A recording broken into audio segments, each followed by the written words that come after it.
Good morning, and thank you for joining us this morning for our City Council budget session. We'll go ahead and get started. Connie, could you please call the roll?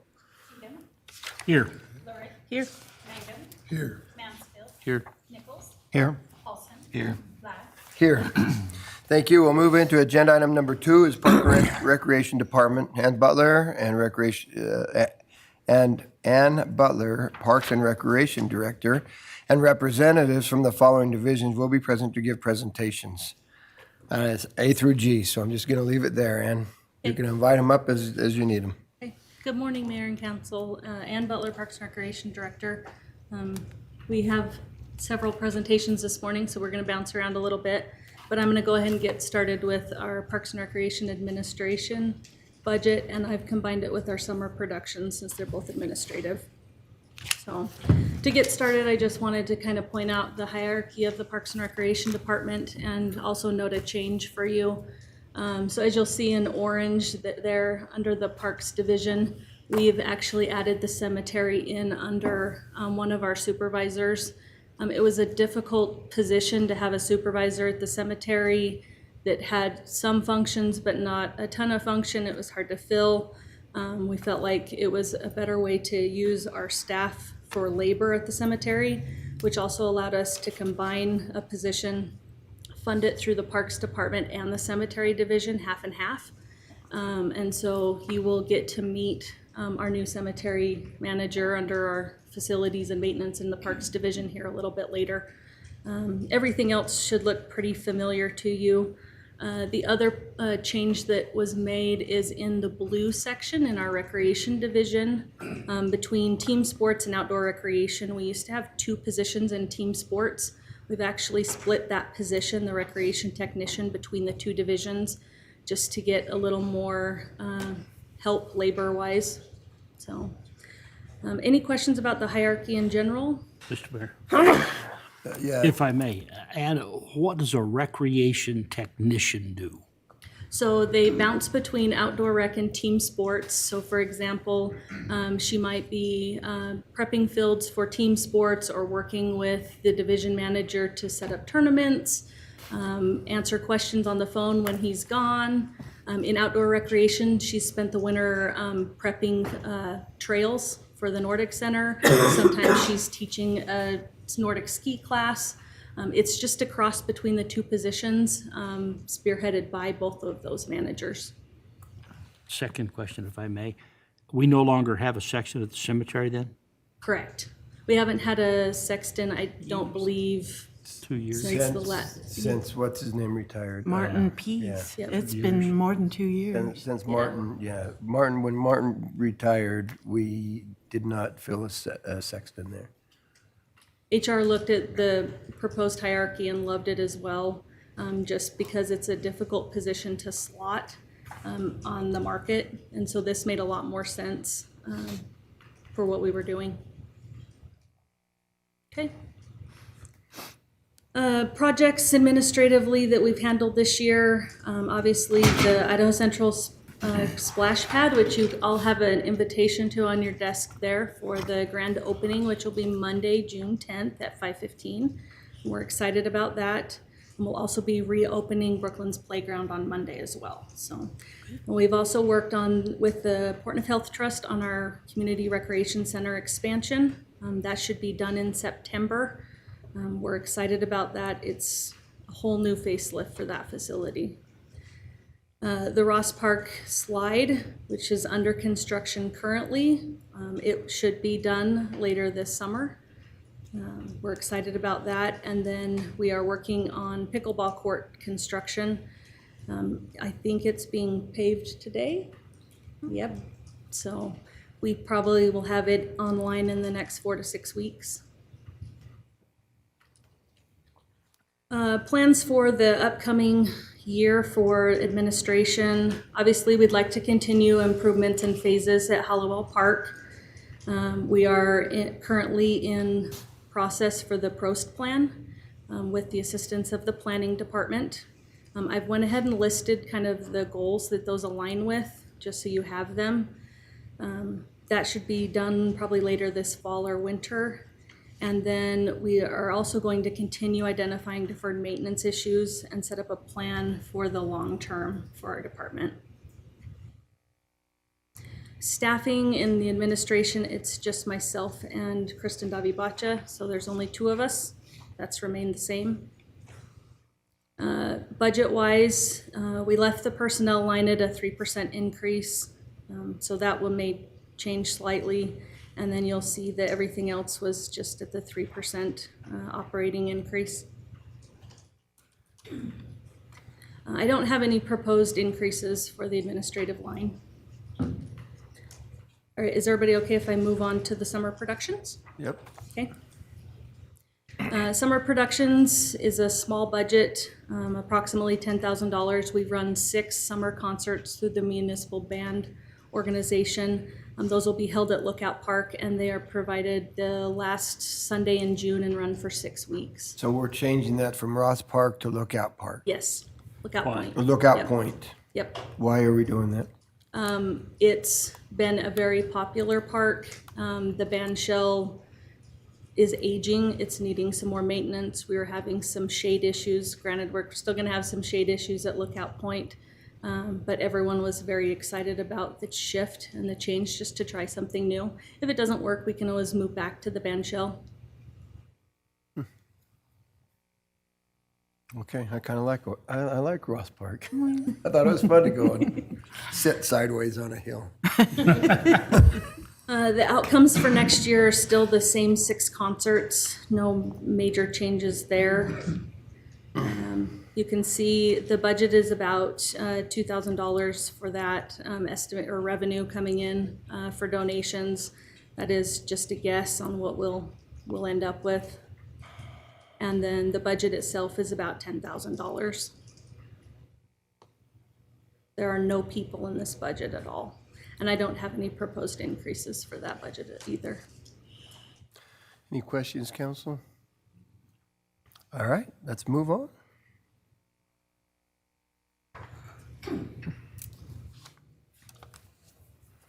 All right, Brett, you wanna come up?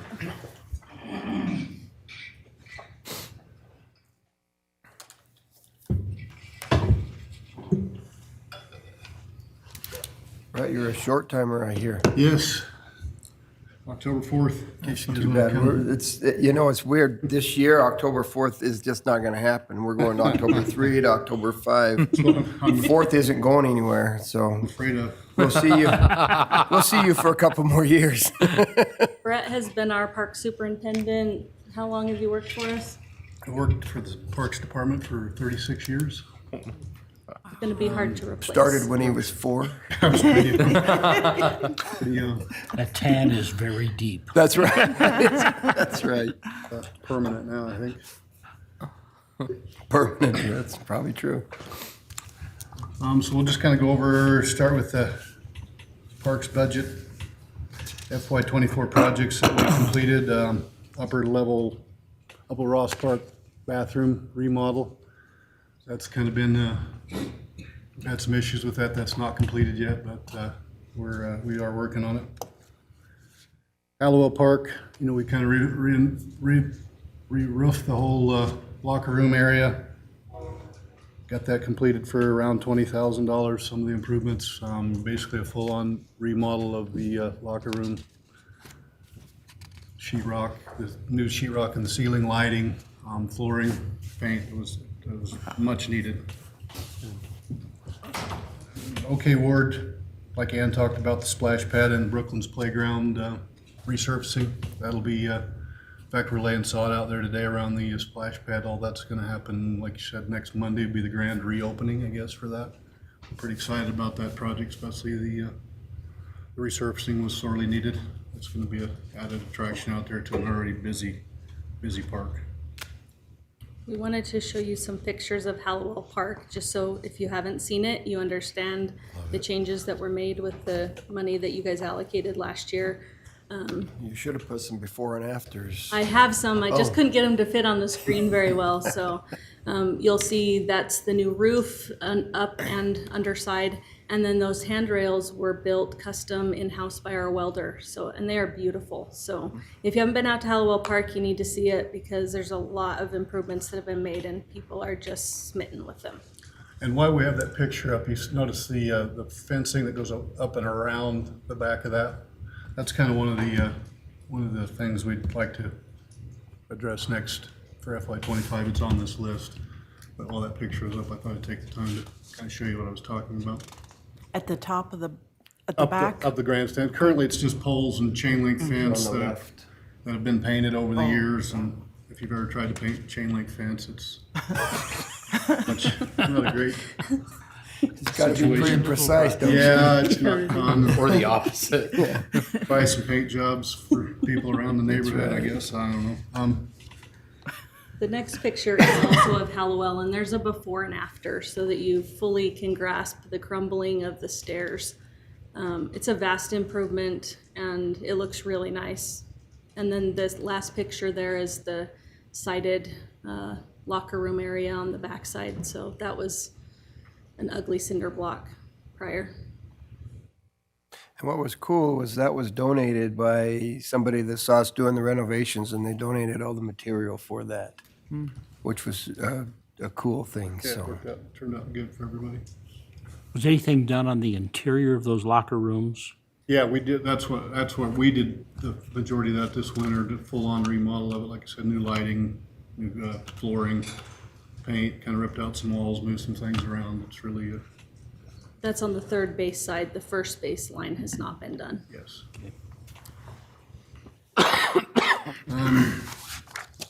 Parks objectives for 2025. Legacy Park developed, as we all know, a 5-acre park up in the Satterfield area. We'd like to at least get the irrigation in. I know Anna's talked to you a little bit about funding for irrigation system this summer and possibly seeding this fall. Would be a step in the right direction to get that park off the ground for sure.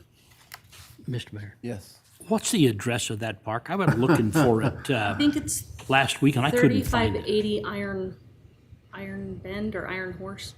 I can get that for you. I'll send it to you. Thank you. Yep. I think that road that goes up. I think you behind should the give them a temple, couple you go options and up let them go it's driving back off around to town. the left. That's what I do. I couldn't It's- find it. That's. Oh, really?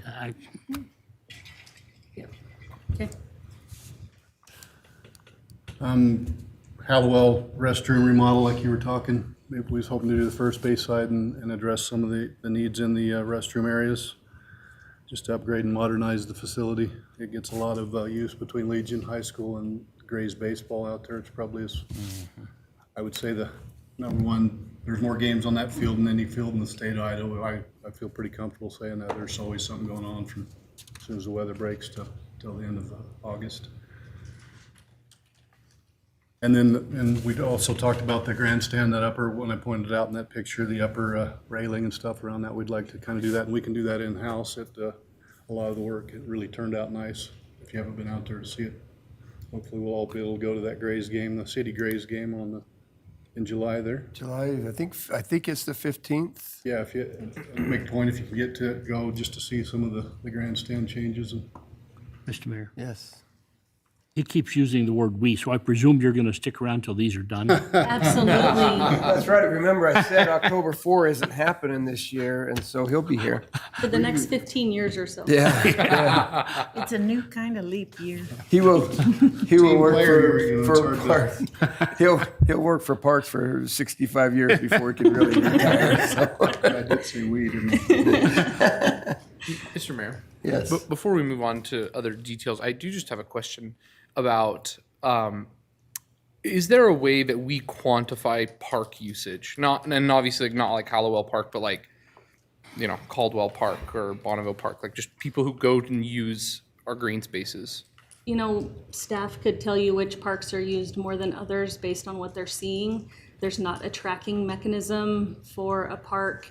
There is some technology we could use if we wanted to spend the money that tracks like cell phone data so that we know where people are going into and where they're not.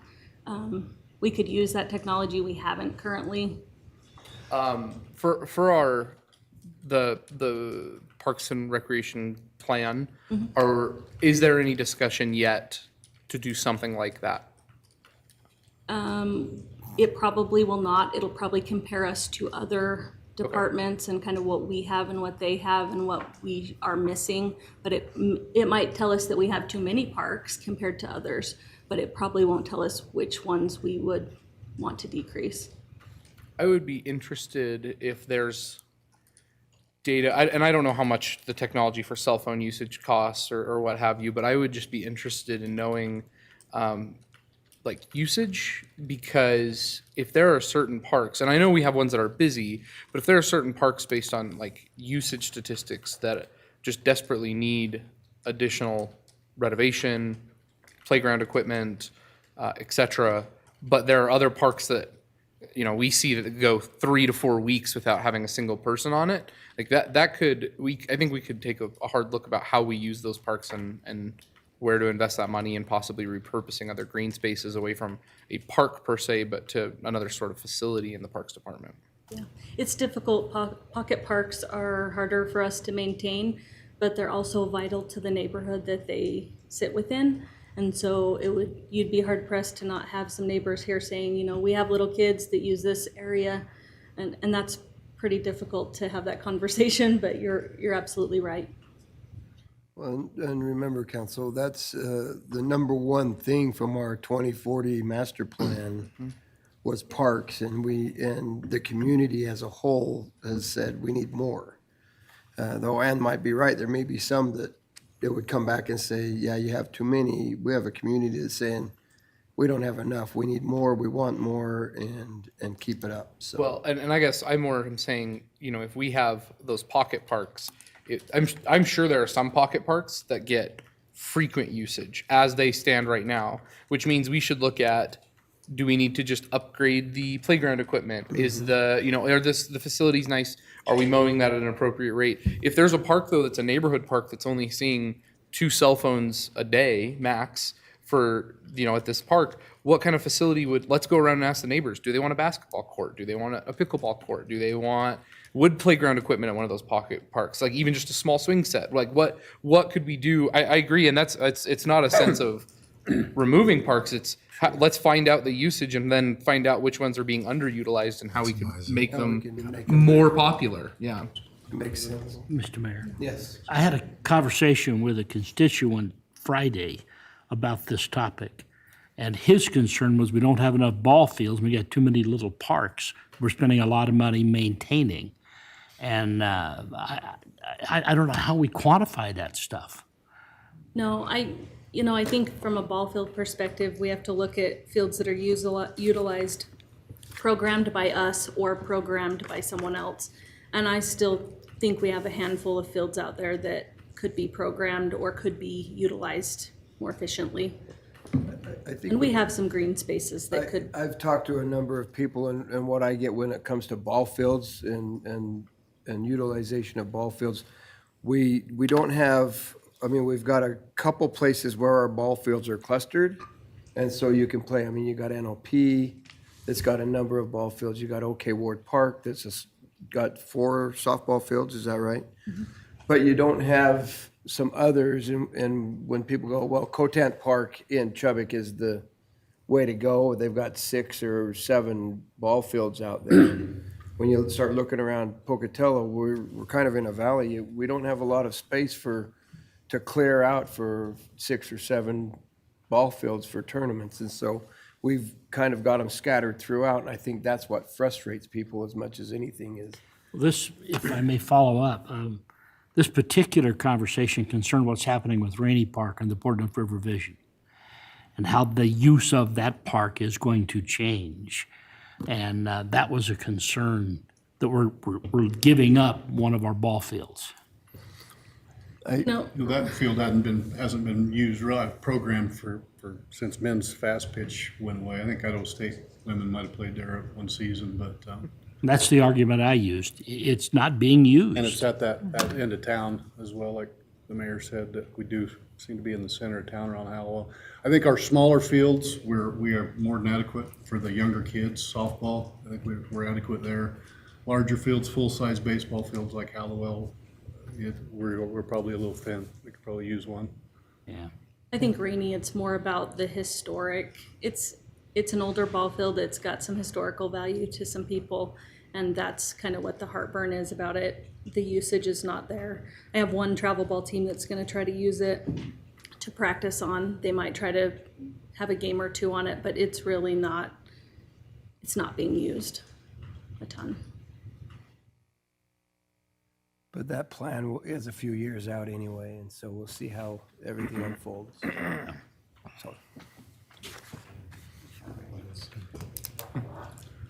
Okay, personnel, salaries and benefits, FY 24, 13 full-time employees, 3 exempt, 10 non-exempt, 44 seasonals if we were to hire everybody, which we seem to be attracting a few more employees this year. It's just coming on with high school getting out. A lot of them are younger, but we'll take what we can get. And I think Ann was gonna talk a little bit about some. Yeah. So we also have requested, we spoke with you last week about the 4 positions split between Tom and I. So if you were to choose to fund that, the bill's about $84,000 per employee. So you'd be looking at about 168 added to this budget if you chose to add the 2 employees.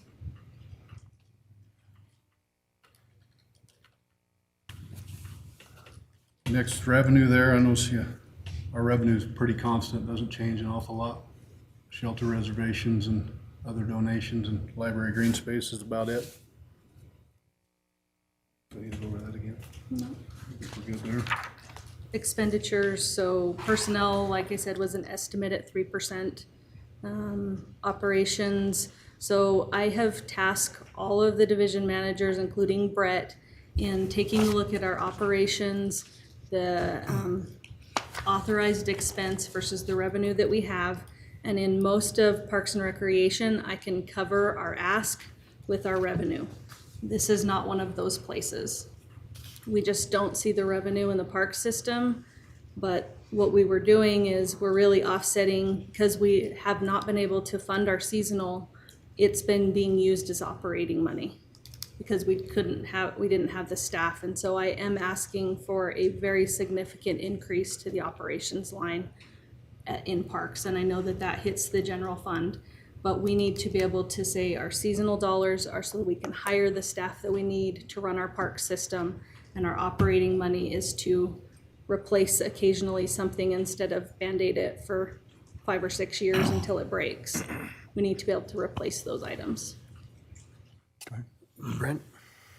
Hi. Could you explain to where the inter-fund money is coming from?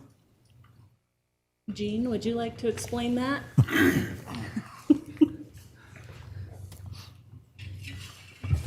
Or is Gene going, Hill, I guess. Finance Department, Pocatello. The interim fund is basically, this is an expenditure from parks that goes to paying the legal department, the HR department, finance department. So all of those inter-funds, that it's, how do you make it equitable, right? Right. And that's what we're trying to do, is go through each department, each process, and make sure that it's equitable across all areas, so that all of these, if you will, non-cash generating departments, their admin, are covered, but not extensively one burden on one department, enterprise, or another department. Right. So are those, is that a formula or how is that distributed? Yes, it's a very complicated, not to, but it is, and we're going through it because the city did a really good job before I got here. I'm not trying to criticize at all, but I want to make sure that I can justify it. And so we're through that process. It'll probably take us another year to get it exactly worked out, but we are going through that. And if you'd like come by and sit down, and I'd be happy to Okay. go through it with you. All right, and Mayor, one more follow-up. And I guess while you're here, just sort of a general question. On a lot of the proposals we've seen have a 3% increase for 2025. Can you tell us what CPI is currently and how realistic that's apt to reflect the actual cost increases? You know that I'm not a big believer in the CPI. Actually, they've gone to the PCE. Okay, or PC, or any index that you Any think is index. appropriate. I Yeah. would argue that right now it's about 3.35 if you're to use the CPI. But I think that those expenses, if you just took my example at the beginning of Kevin, food prices are up 30%. Right. So I don't think 3% is a real indication, but it's what we have that it's the St. Louis Federal Bank that puts it out. And I think it's about 3.5. I'll get you an exact Right. number. Yeah, I mean, my sense was, I know we're sort of limited in what we can do, that's probably light in comparison to reality. Is that accurate, do you think? Yeah, it's the best we can do, and it does not cover in real terms, right? The ability to purchase supplies and things that the department. Yeah, that was my It old. just does not. Right. Okay. All right, thank you. The 3% that we pick is based on state law in terms of what we are allowed to levy an additional for this year, correct? Okay. It's the tax, that maximum total tax that we can Yeah. levy. Okay. And it's also the rate studies that we just had done is done for the enterprise. It comes in, I think it's pretty consistent at 3%. So even if we take the max, we're probably still not keeping up with our actual cost increases, right? No. Got it. Okay, thank you. You're welcome.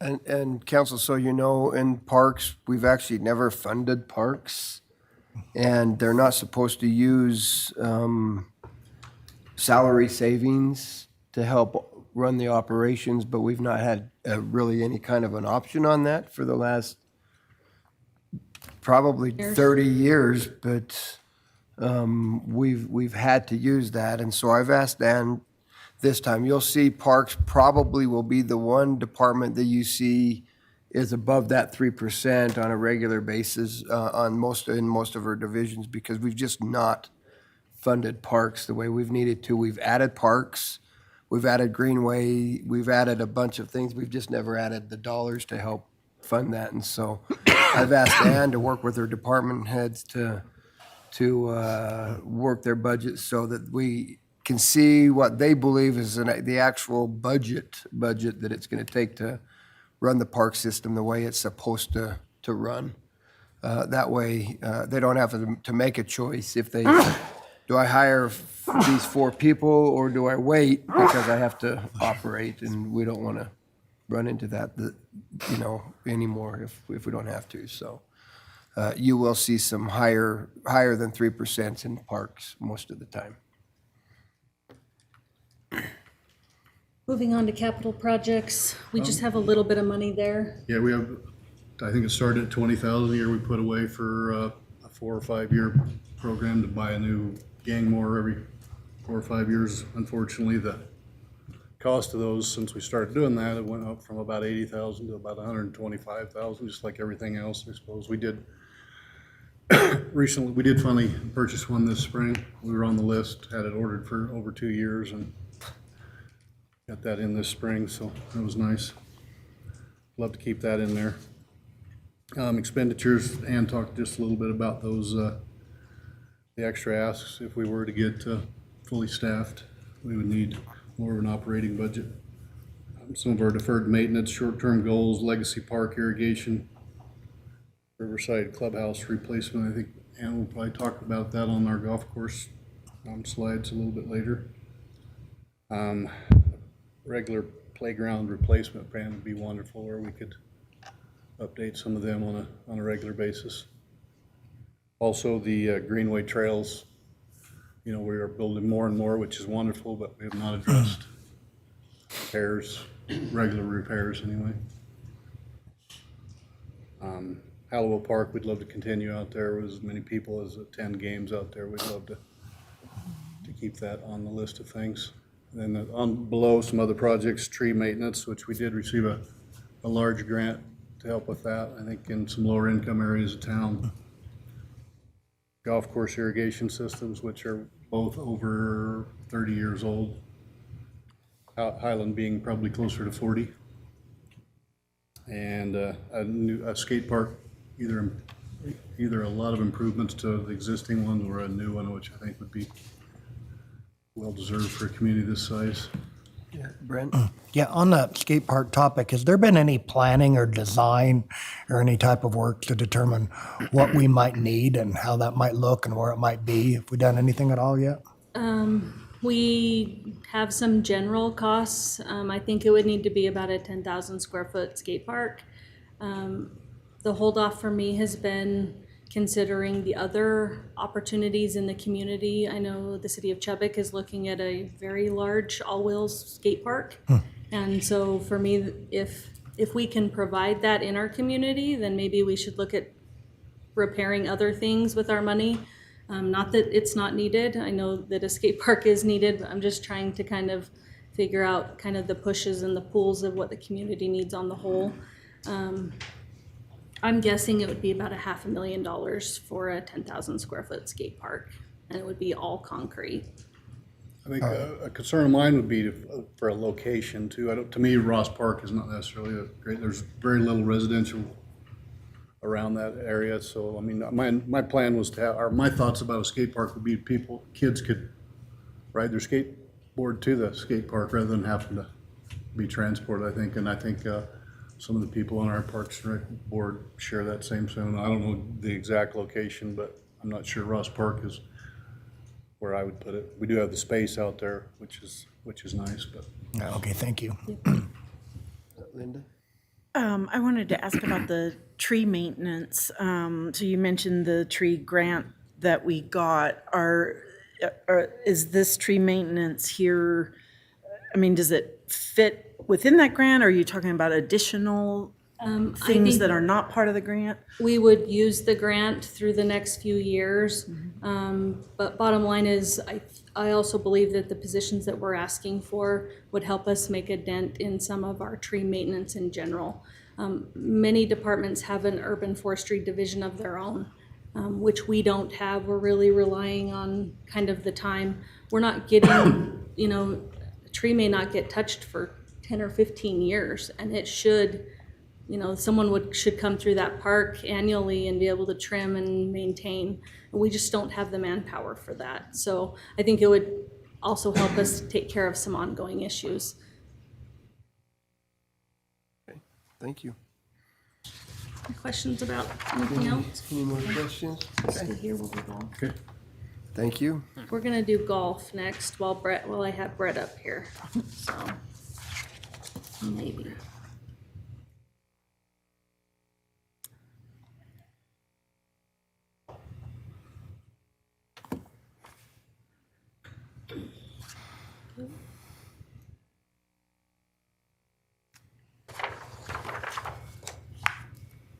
Golf courses. So we own two, just as a reminder, Riverside and Highland. We have a concessionaire that runs those golf courses for us, for golf. Projects completed in FY24. I think I talked a little bit about number 17 Pond at Riverside last year. They did get that finished up to take care of some excess surface water. They also did an electrical upgrade at Highland, about $60,000 worth, because a lot of the golf carts are going to electric instead of gas now. So both those projects were completed in FY24. We talked a little bit about tree maintenance and replacement. That is an ongoing issue throughout the city, but also on our golf courses. So we're looking to continue some maintenance there. Obviously, $10,000 isn't enough, but it's something we've got to continue to chip away at. And then we're constantly making cart path improvements as they deteriorate. So it's kind of an ongoing thing. The mayor doesn't have a say in what trees go down, right? Correct. Because you'd have a flat golf He course if you only did wants to that. take down the ones he I was thinking I can do a lot of tree maintenance if you just let me take my chainsaw out there.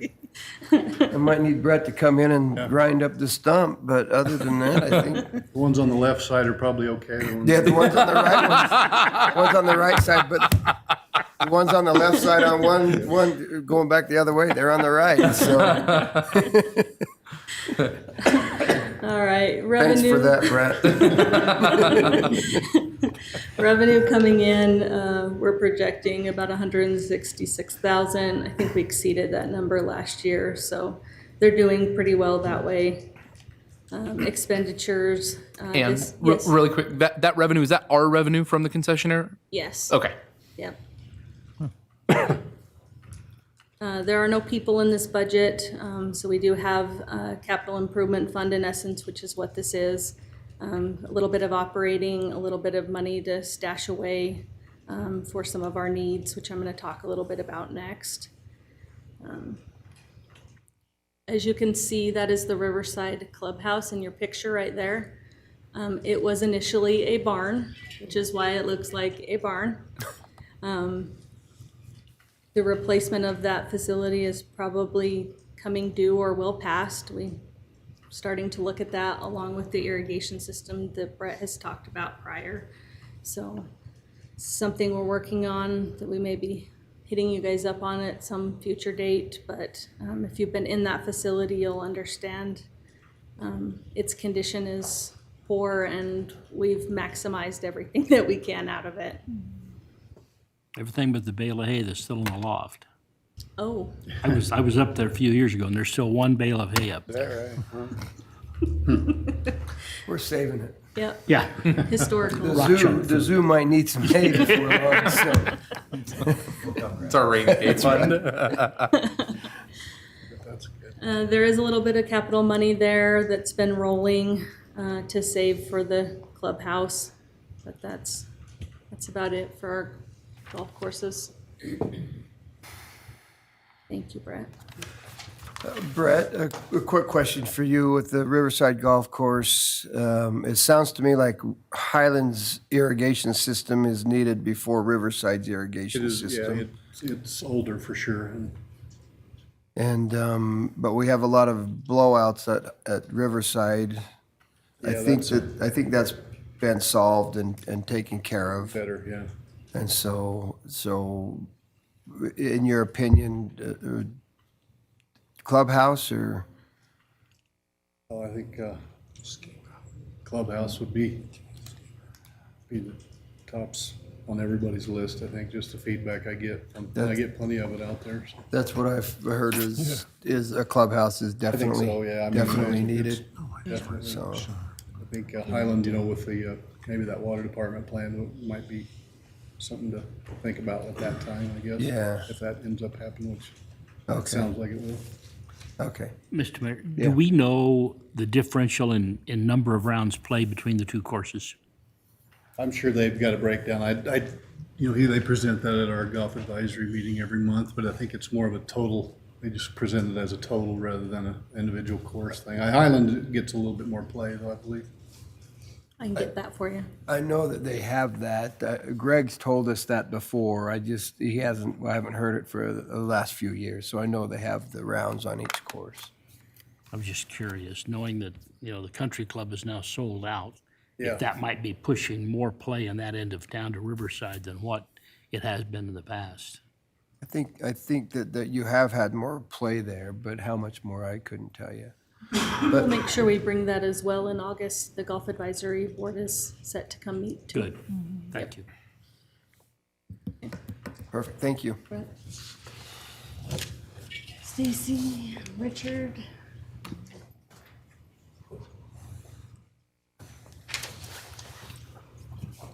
Introduce yourself. I'm Stacy Van Kirk, Recreation Manager for the Community Recreation Center and the Ross Park Aquatic Complex. Richard Henderson, Team Sports Manager. I get to present mostly today because a lot of it's about the rec center and a lot about Ross Park. So we have completed projects coming up, some that have already been mentioned. But we are super excited that the Portneuf Health Trust renovation, the weight room is now open. And now they're working on the other side of the building. So eagerly awaiting to get our front desk back into the front desk spot. That just started last week. and I you're know, but already waiting. it's like yesterday. Yesterday was the first day at Oh, our was it? temporary location, and we're very excited to move back. But it's working. So that's coming along, and we have that our date set for September 5th for our reopening. The CRC office renovations they have demolished the demo. They're already starting to put framing up, so they are moving along. So we do look forward to being able to move back. The Ross Park water slide, if you haven't been out there, they have all the footings. It's flat now, pretty much. They've put the ground back into place, and they're going to start working on the buildings. Eagerly awaiting slide parts to be coming in sometime in June, and then for the opening late summer. So We're it's super. anticipating Splashtacular will be here on June 14th. Yeah. So we're I would love to be able to get a couple slides down this year, but we'll see what happens. You know, Was you a construction. ribbon cutting and you're sliding down? Are you the? I think you're You're the sliding out first there. one. Yeah. We're gonna have a race maybe between you two. I'm sure one slide's a little faster than the other. And then, you want to talk about pickleball courts? Pickleball courts will be started to be paved here probably today, and then they need to set up for about a month. Then our other contractor can come in and we'll finish up fencing and putting in the hardware for nets and lights, and hopefully here in a few weeks you'll also have pickleball going at Ross Park. Yeah, it's pretty darn busy down there right now. So with all the construction going on, but it's going to be great. So. I wanted music on this slide so you guys could visually take it all in. We're very excited about that slide, and that picture of the rec center is old at this point. It's already been landscaped. It's looking great, but I just wanted to include a picture just so you guys could see it. Some of the things that we have for fiscal 25 we are kind of like needing for objectives and outcomes. We really do need to look at like the Ross Park deferred maintenance problems that we've been having. So Ross Park building floor resurfacing, that's about 15 years old now. And it's definitely showing its age when it comes to being able to clean it appropriately. And so that we're definitely needing to look down that line. We are starting to develop some cracks in that flooring as well. The main building lockers, if you haven't been down there for a while, those lockers are original to when that building was built.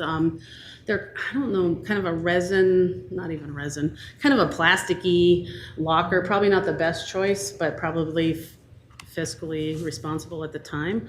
Now, most of them have lost their doors or hinges, and so it just kind of looks degraded along that line. So we definitely are going to be looking for that kind of locker improvement to just kind of take this building back into something that looks more pleasing visually, and then can also give people locker storage. We would definitely want to go with something where they can use a quarter to lock and secure their stuff. Right now, they either have to bring their own lock or they have to rent one from us. So and so most people choose not to do that, and so a lot of stuff goes missing or stolen. So we just don't want that. We want to make sure that people have appropriate places to put stuff. The Lazy River main pool covers, although they're pricey, they're very well needed, but not something that we normally think about, right? So, but all winter long, those pools need to remain covered, and those are also degrading. And if we can't cover them, then we're going to end up having to spend a lot more time and effort in the season to prep those pools. It's nice because pretty much we can take those covers off, and not that we're ready to go, but the cleaning is a lot less than having to acid wash them every year, those kind of things. And then the bridge repair, drainage. So once again, just something that's kind of showing its age. We replaced the stairs last year that lead up to the bridge, and they look wonderful. They're concrete now, and a nice new railing, but the bridge, the rest of the ramp, that part needs to be looked at now. When you float underneath the Lazy River, you see rust building up on that bridge, and so it just needs to be looked at and done. And then for a safety issue, we want to make sure just like I guess the infrastructure on a street bridge, we want to make sure that that stays, sound for people to walk on, so. Mr. Mayor, Yes.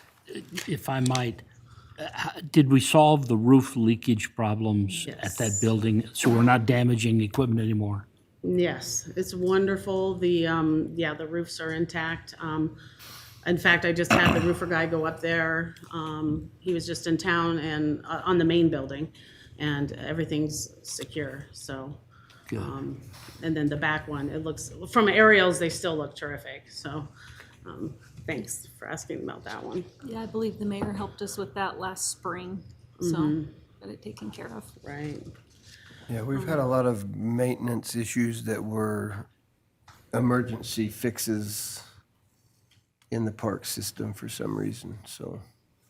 I also want to talk about the drainage so that you guys understand it, because you're going to see it at the grand opening of the slide. So our old drainage system it's about an inch and a half wide, and then underneath it is a larger pipe, a full drainage system underneath. But what's happening now is the concrete has shifted and that plastic drain has started to degrade over the years, and the temperature swings. It's become brittle to the point where we can't replace it. Previous maintenance has put a pipe in there, hoping that the pipe would hold it, and then they could drill holes in it. It's not working.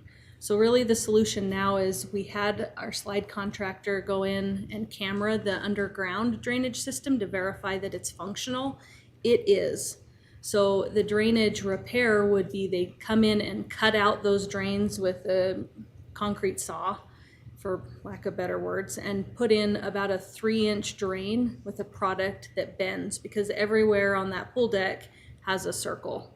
And so it will be a pricey fix, but it is time to do that. And we cannot no longer replace the existing drainage on top. So you'll see some uneven surfaces out on the pool deck right now because of that.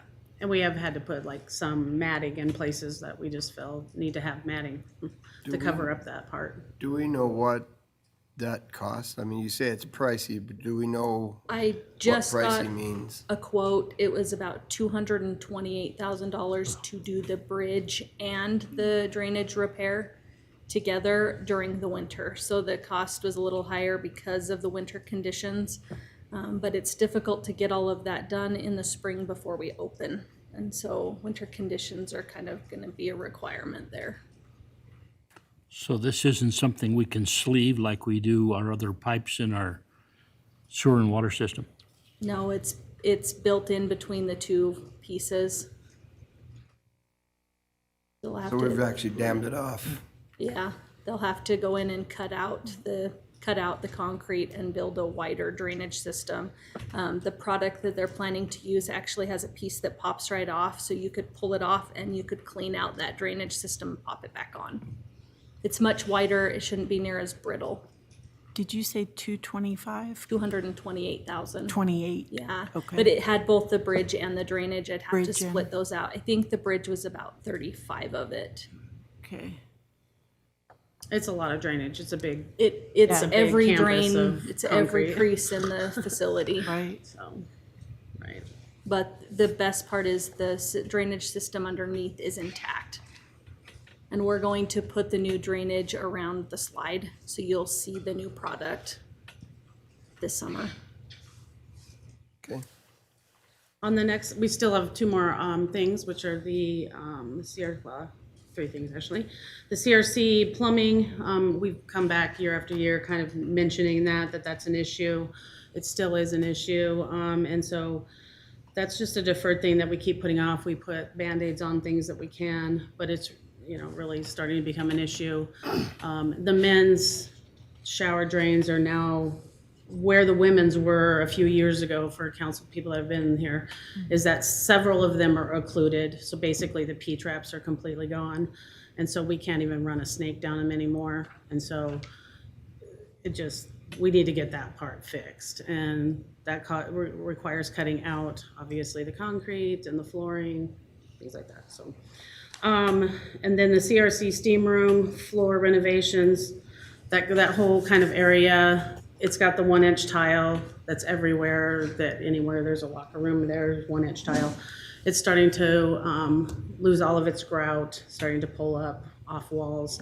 So that particular room in itself, the steam room, flooring, we had to cut up to fix a drain a couple years ago. So that floor was built back with concrete, and the tile was never put back. So we just have a mat in there right now. So it just needs to get done at some point. So, and then, do you want to do outdoor? Or you? Yeah, outdoor recreation. Just Oh, go ahead. Yes, sir.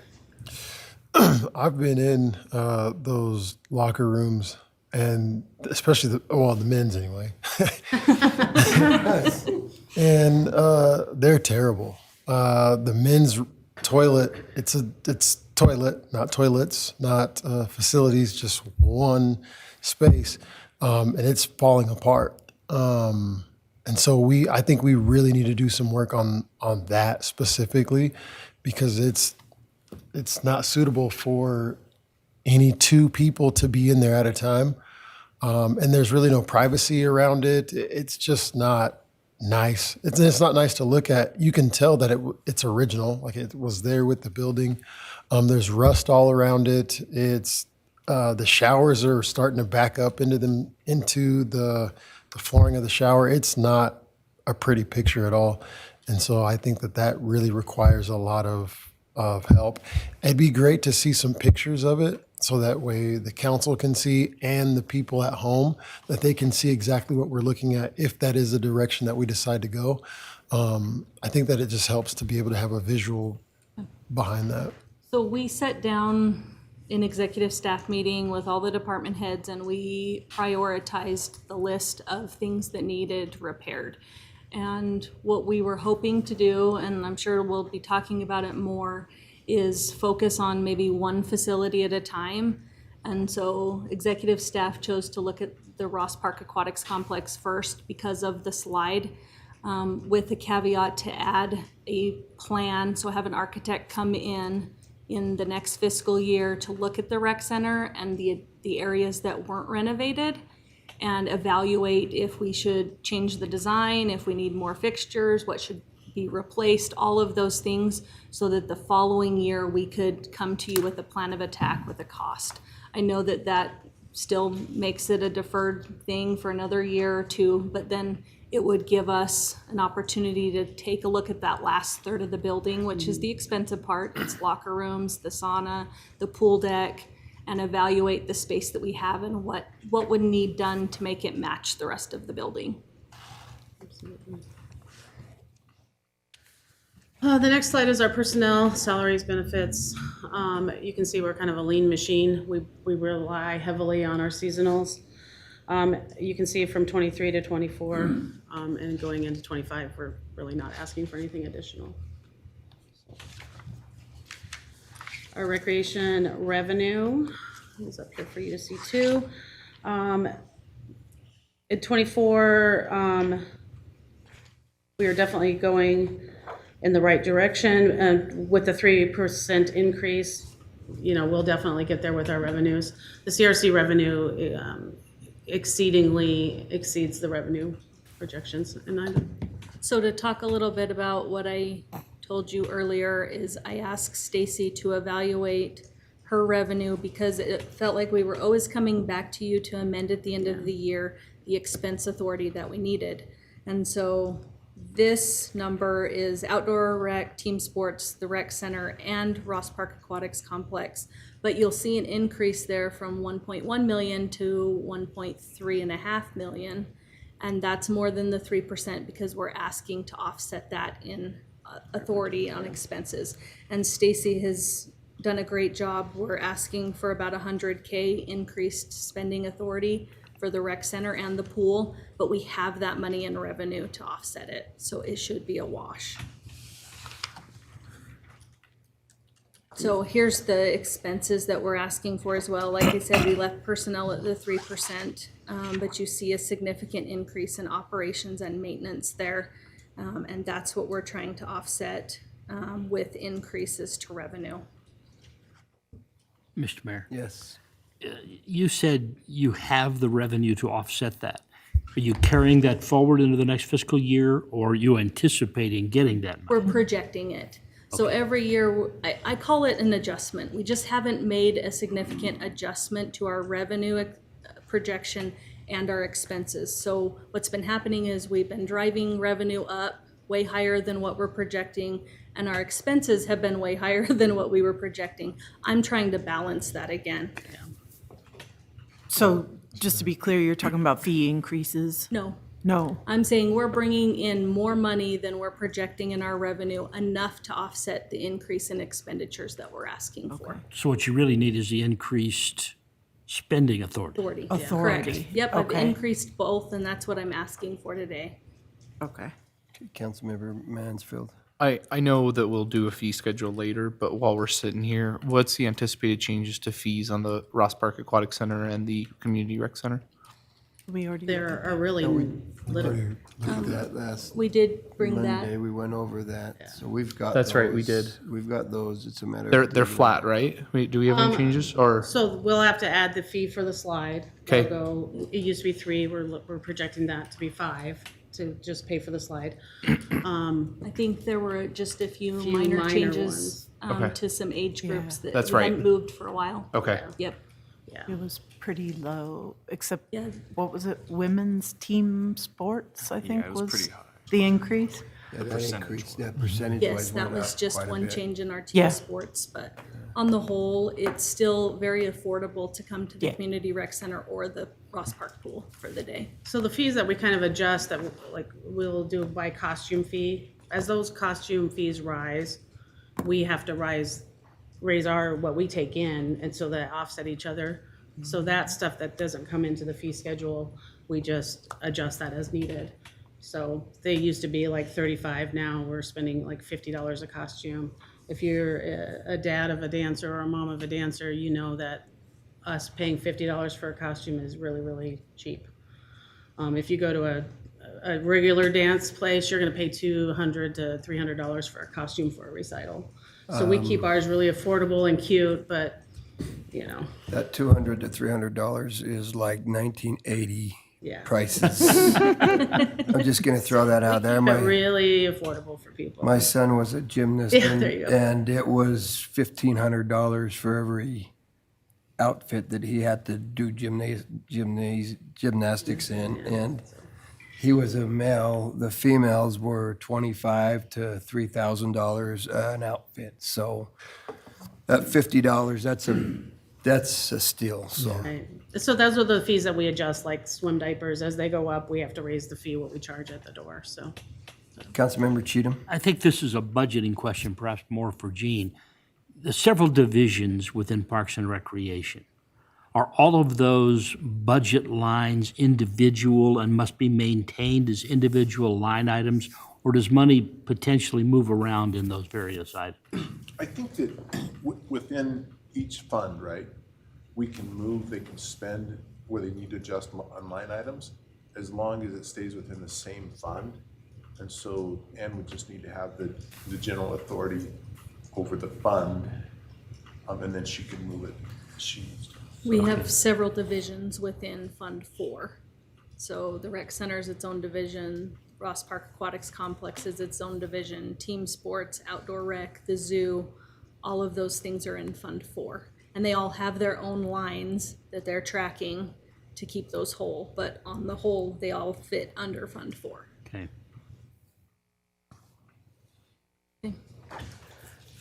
The next ones are the expenditures that we're seeing that are gonna be over the 3%. So that's the Ross Park pool covers, the drain decks, cement grinding and replacement, and the bridge repair. The plumbing at the CRC, the locker rooms. The pool is going to need a regrouting of the actual pool tile inside the pool. We have not drained the pool now for a couple years. We would need to do that in our next closure, which would be next year, August. If we drain that pool, it needs to be done.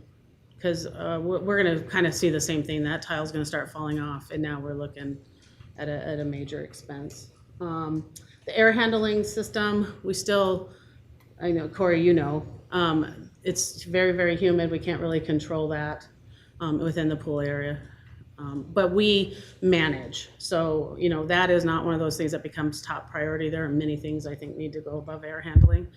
The kiddie pool toy replacement would be a future.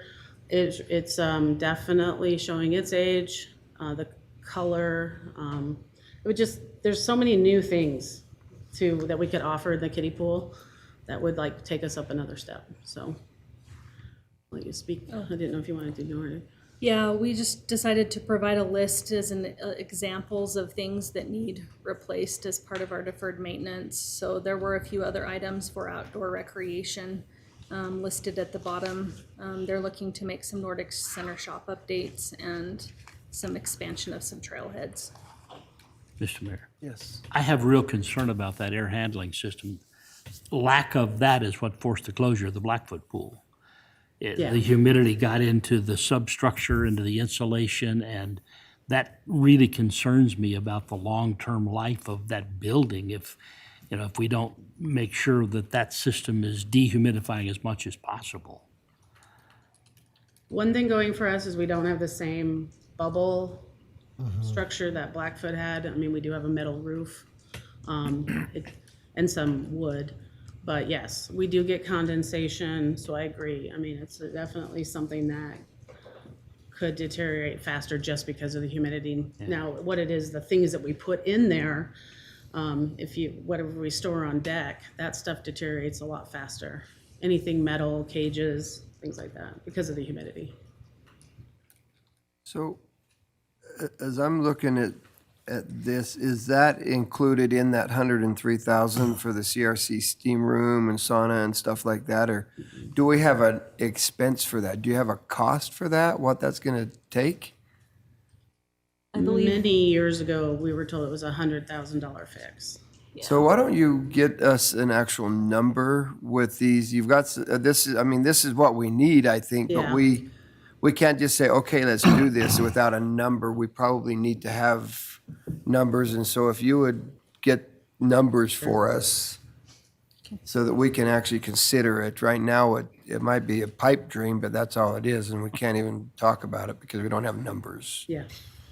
And I hate to have you chase something down and not be able to do anything with it, because we might have to have you get numbers next year and the year after that, but we still need to know what we're looking at. Yeah, we can have Nielsen mechanical come out again and give us Yeah, it would be nice for us an to updated. Yeah. know what we're talking about here. It's a nice list, but it tells us nothing, so that would be great to have. Councilmember Nichols? So to follow up on Rick's concern there, does our current air handling system have dehumidification in it, and it's just not functioning, or it just doesn't exist? From what I understand, or what we were told by Nielsen Company a long time ago, was that it did have a dehumidifier, but it was removed. And that would have been either under the YMCA or when possibly the swim and gym, which was still the city owning it. But there's really no record of that. So have you looked into maybe adding that back? Yeah, that is what that, I mean, we're talking, I was new, and I've been here 14 years now. It was like $100,000 fix then. Just for the Yes, just to get dehumidification? that portion going again. Got it, thank you. So, yeah. So, Corey? Or so Councilmember instead of Mangum? just adding the dehumidifier, we probably just need the whole new air handling system at this point because of the date, right? Okay. Yeah, and anytime you want to come over, we'll take you down to the basement, show you what that air handling system looks like. It's massive. I think that would be evaluated as part of the Yeah. architect coming in and giving us a full-scale plan of everything on that end of the building that Yeah. would need to be reworked. So you'll be seeing that. I think that's probably the best plan of attack, is to know eyes wide open what everything in each facility needs replaced or repaired is. I would agree. That Council President? was kind of where I was going to go to, was when we're looking at the air handling system improvements, are we just talking about adding back dehumidification, or are we looking at more than that? But I think getting a holistic assessment would be a good idea, because just the age of it anyway. So I'd like to know what's our best option of getting it to where it needs to be. Yeah, I would assume that there's way better technology than what we Yeah. have in the basement right now, so. Yeah. Councilmember Mangum. I'd like us to explore some ideas and how do we, I think we're doing a great job looking at deferred maintenance and looking at things that need to be taken care of, but how do we keep this up as an ongoing process? And so that way the next council doesn't have a whole litany of things that they're worried about. And, we're always looking at, so things are always going to need maintenance. So what kind of plan do we have in place?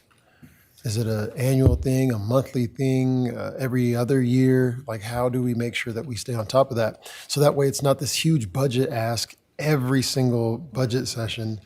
And so that way we've got money either put aside or whatever the case is.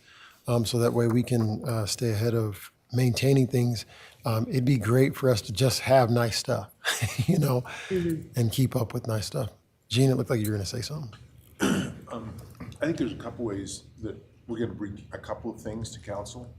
One is when we start talking about Fund 78, and I believe it's Fund 16, which is the emergency deferred maintenance, that we want to put away a good chunk of money every year to those, so that when the mayor needs to and council wants to, we've got that money set aside to start catching up on this deferred maintenance.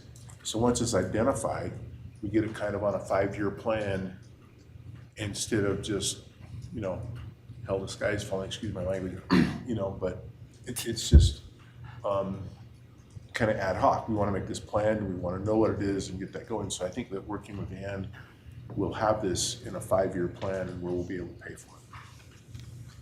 We are still absolutely reacting to things that are breaking. There's no proactivity going on right now. We're too far behind. Once we get to the place where we can get there, we'll start to go over the hump where we can say, okay, it's time to replace this, it's time to service that. But to be honest, we haven't done a great job over the years at asking for things, and we need to change that.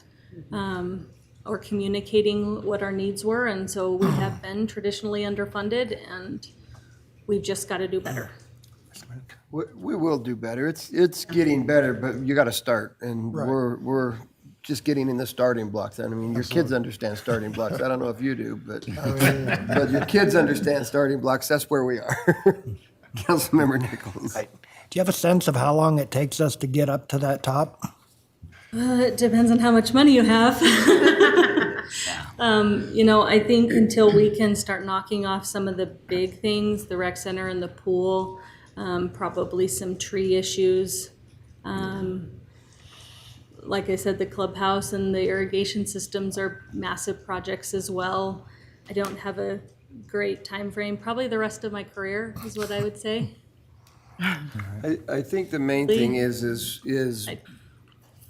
Council Ann and they will bring us numbers, and every time she brings something to me, I say, we need numbers, and then we will figure out what we think is going to be most important. We'll bring it to you so you're aware of it. So if we'll bring it to you with a funding source and see if you want to do that or not. And if we don't have the funding source, it won't be brought to you until we do have it. But it's just a heads up for everybody out there. You need a project done. We need to know what it costs instead of just, we need this done. So, But I think the big thing here is starting. Yeah, We've got to tackle this list, and there's a lot to tackle, but you have to start somewhere, Yeah. and you're doing that. So appreciate that.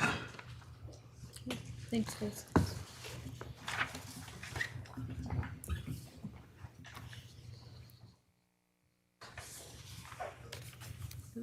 cemetery's coming up. Introduce yourself. I'm Casey Keller. I'm a supervisor over Parks and Rec and also the cemeteries. So I'm not going to throw him to the wolves today. I'm going to give this presentation and let him provide some comments, and then next year you'll be hearing from him a lot. So I'm happy to have him. We're excited to talk about the cemetery today. So projects completed in FY24. You'll see that we opened some new sections. It's an ongoing project. to continue to provide locations for burial. Spring cleanup that occurred this April and May. It's tough in May and April when we don't have many seasonal staff. We're relying on about 4 of them out there to take care of things, and I know that they work very hard. We do the best we can with the volunteer groups that we have to make the cemetery look nice. Tree trimming, we got an abrupt tree trimming help this year, which didn't help us with some of our other maintenance tasks at the cemetery, but I know between cemetery staff and park staff, they worked very hard to clean up the epic amount of tree limbs that came down in the cemetery. It seemed like as soon as the spring cleanup was just about taken care of, we had the trees decide to drop their limbs. 50-mile-an-hour winds don't help out there either. No. So, I mean, you're doing a great job out there getting it all straightened up and stuff. Thank you. Projects for FY25, of course, we will continue on our spring cleanup. Tree maintenance and removal, we anticipate to use some grant funds there pretty heavily through the fall and winter to continue trimming out dead wood in the cemetery. Fencing is needed at Mountain View. We have some new sections of fencing. You'll see a 5-foot chain link fence there. It's time to replace the beautiful ornate older fencing. It's starting to fall down. It is gorgeous. My recommendation is to replace it with chain link. It's quite pricey to try to replace that, and we can't repair it the same way we do chain link. So we did get a quote at about $37,700 to secure the entire grounds at Mountain View Cemetery. We'll continue some updates on Rest Lawn Cemetery building. Just needs a little more TLC. And then we're working on a new entrance off Barton Road with engineering, and we'll probably time that with some paving that's done out there between this year or next.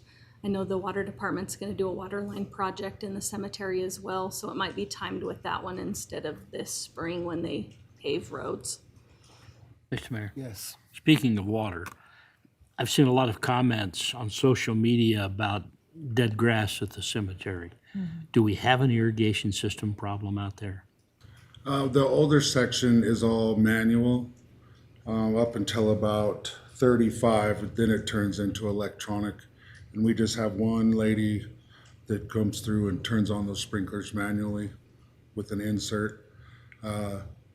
We've been ongoing with sprinkler heads. I mean, they constantly break. When all those tree limbs came down, I don't know how they managed to hit every sprinkler head, but I swear they hit every sprinkler head. So we're actively replacing them as they come, and it's ongoing. Is there paving? Is there a way to run a sprinkler line down those roads where we can branch off to make that so it's an automatic instead of hand watered? I've been in talks with Jerry, who runs the sprinkler program, and that it's kind of been, it would be nice to just run the lines down to them, the power to it. It'd be a lot easier than just having that one lady tackle that whole older section of the cemetery. So Casey, get us a cost. That needs to be quick though, because we're paving those fairly quickly. Yes. So it would be nice to know what that is, because it makes some sense to, Yeah. if we've got dead grass everywhere and we're relying on a person to move it, we can water it when it should be watered. It would make sense to do. Councilmember Nichols. Hi, Ann. Can we go back to the fence improvements at Mountain View? Sure.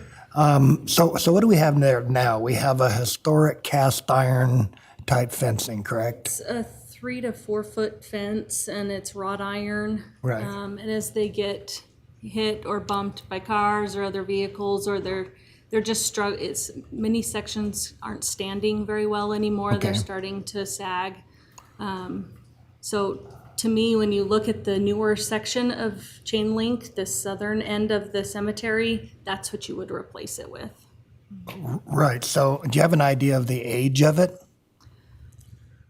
I think it's original with Right. with the Which I cemetery. guess is my concern. I might have a little bit of heartburn of tearing out beautiful, old, historic cast iron fencing and replacing it with chain link fence. I mean, that degrades the aesthetics and the historic part of our community. I'm just wanted to maybe see if anybody has explored what it would cost to actually just repair it. I know a couple years ago, we got a replacement estimate of the cast iron, and it was over $200,000 to just replace the iron fencing.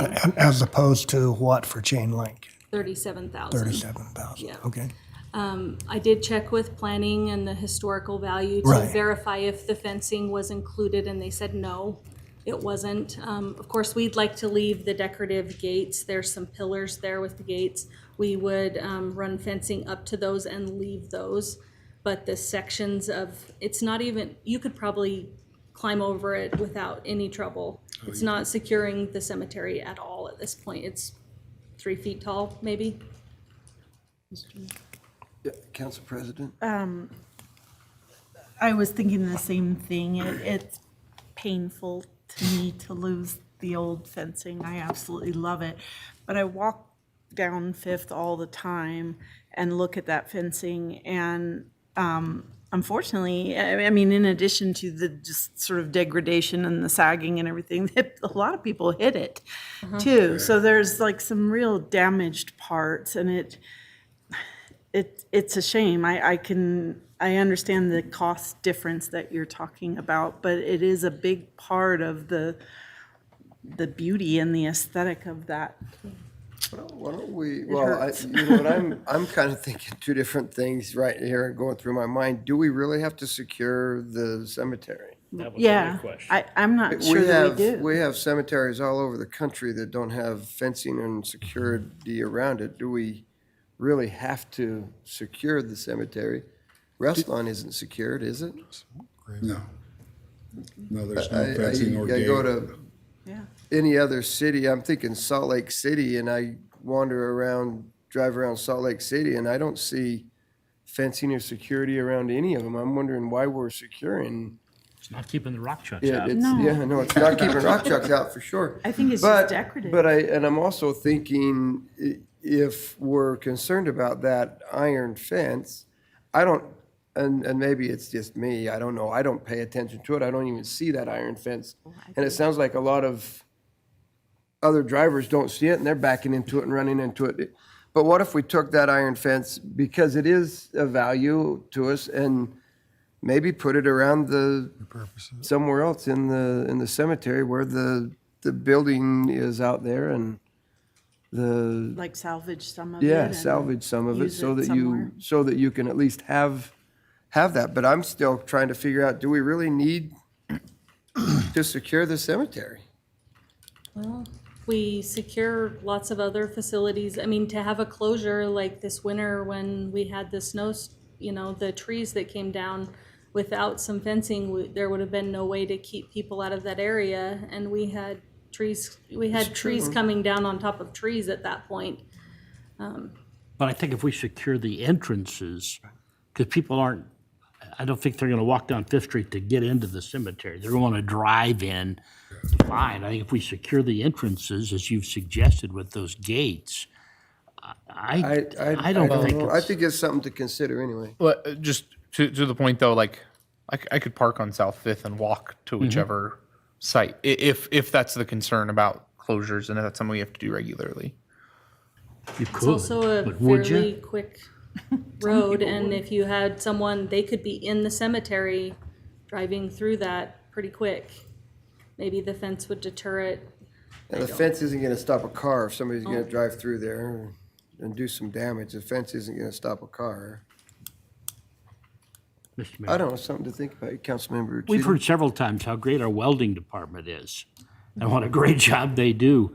Is this something that come on up here, Tom. I wasn't sure if Tom was going to walk out the door or come up here. Is this something that There's a lot of, there's a could lot be of fence repaired. there to be There is. repaired. It's a lot of repair work. A lot. Good morning. Tom Kirkman, Director of Public Services. So wrought iron fencing on a metallurgy perspective is not easily repaired.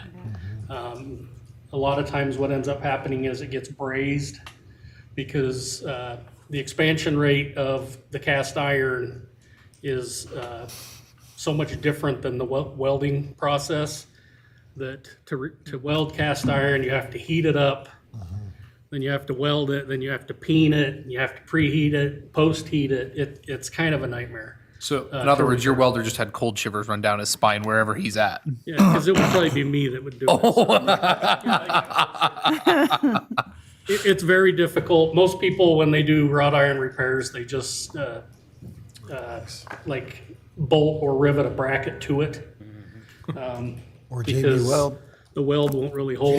JB Weld. Oh, that too. I was gonna say that. They'll put like a bracket somewhere hidden, and then they'll JB weld the crack to make it kind of not very visible, but wrought iron is hard, very hard to repair.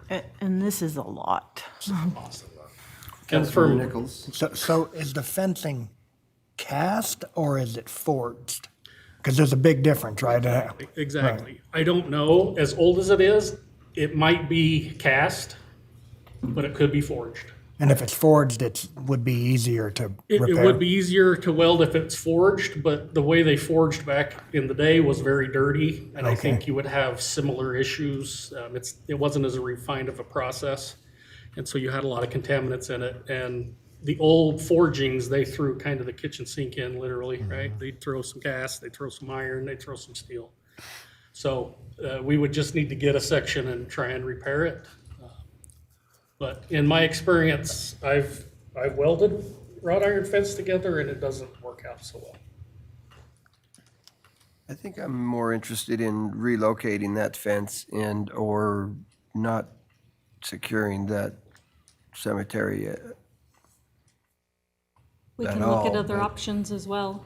If there's something else you're interested in, we can look at all those We can options. go I both think these this, down. I think Alright. that if you relocate it, the chain link fence is the way to go personally, but Somehow that doesn't feel right in my mind to It put a doesn't chain link fence around a cemetery. no, I agree, but Aesthetically, no.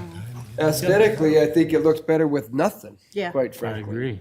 Aesthetically, what Hayden, you were saying something, Councilmember Paulson. Chain link is ugly. It is. It is. The unfortunate part, I think, about the wrought iron is the beauty that it brings is wasted on the disrepair of it. So it's actually ugly to look at, in my opinion, because it's so bent and It's so broken. damaged. It's It so is, damaged, yeah. so. Case was just saying that they've got some pieces. We'll go grab a couple of lengths of that and we'll give it a shot. See what we can do. That's what I was Oh, going to see okay. if it was possible. That'd be great. We'll give her a whirl. I think with all the development going on in that part of town, that's a real detractor right now coming into our community on Fifth Street. That fence looks horrible. Yeah. And that's Okay. something if, when we go pave roads, if you make a decision on that, we could always pave where the fence would be and it might help with some of their weed problems as well, so. That would be great, actually. Could extend that front, that west. It would actually north, give you more south. places to park too. Every time you go there, Right. We could almost All the pave way to clear the out to the sidewalk. walk path. creates an issue, but anyway, okay, a lot to We'll think look at about. options. Great. Yeah. Thank you. Staffing wise, 13 and 13 from year to year. We have about 8 seasonal that come out and help work at the cemetery. So like I said earlier, we did split Case's position between parks and the cemetery. We're anticipating revenue go up slightly. Nothing significant there. Personnel, that's a 3% projected increase. Operations is at the 3%, and then some projections for interfund and payoff done by finance. So nothing significant at the cemetery this year. Expenses, like we've talked about, fencing and mainline replacement. The water department is, I believe, going to work on that. It's in their budget for next year. And then we will be looking at replacement of our mini excavator, and we're working with Fleet to manage that appropriately when the time comes. Capital projects, putting a little bit of money away for an excavator annually. And road improvements show from last year, the ARPA money that was used. Any other questions? Mr. Mayor? Yes. Seems like every year I have to ask this question. How's the demand for services at the cemetery? Are people still dying to get in? Absolutely. Yeah, that newer section, He does always ask. they're getting in there, yeah. So we've talked in the past about the change of funerary arrangements. As we're changing from traditional burials, it seems, to more urns and cremations. Have you seen that trend continue? It's pretty even, actually. We get about the same amount of cremation burials as we do full casket burials. It's mostly, I seem to, at Restlawn is where most of the cremations go. And that's also hard because they're stacked instead of side by side. Yeah. There's some religious components there as well. Different religions have some different beliefs, and so in this area, I still think you're gonna see plenty of burials. Yeah. Councilmember Do you have Nichols? to follow up on that, do you have a sense of the resident versus non-resident mix of burials? I know we talked about this relative to fees. I don't have those numbers. Our office lady out there would definitely. So you would track that, though? That's something you could Yes. put together? Okay, thank you. Okay. Any other questions? Super, thank you.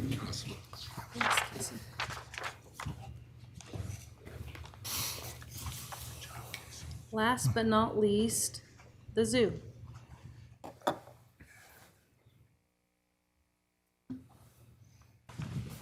Good morning, Mayor Blatt, Council, Peter Pruitt, Zoo, Idaho, and we'll talk a little bit about what we're doing.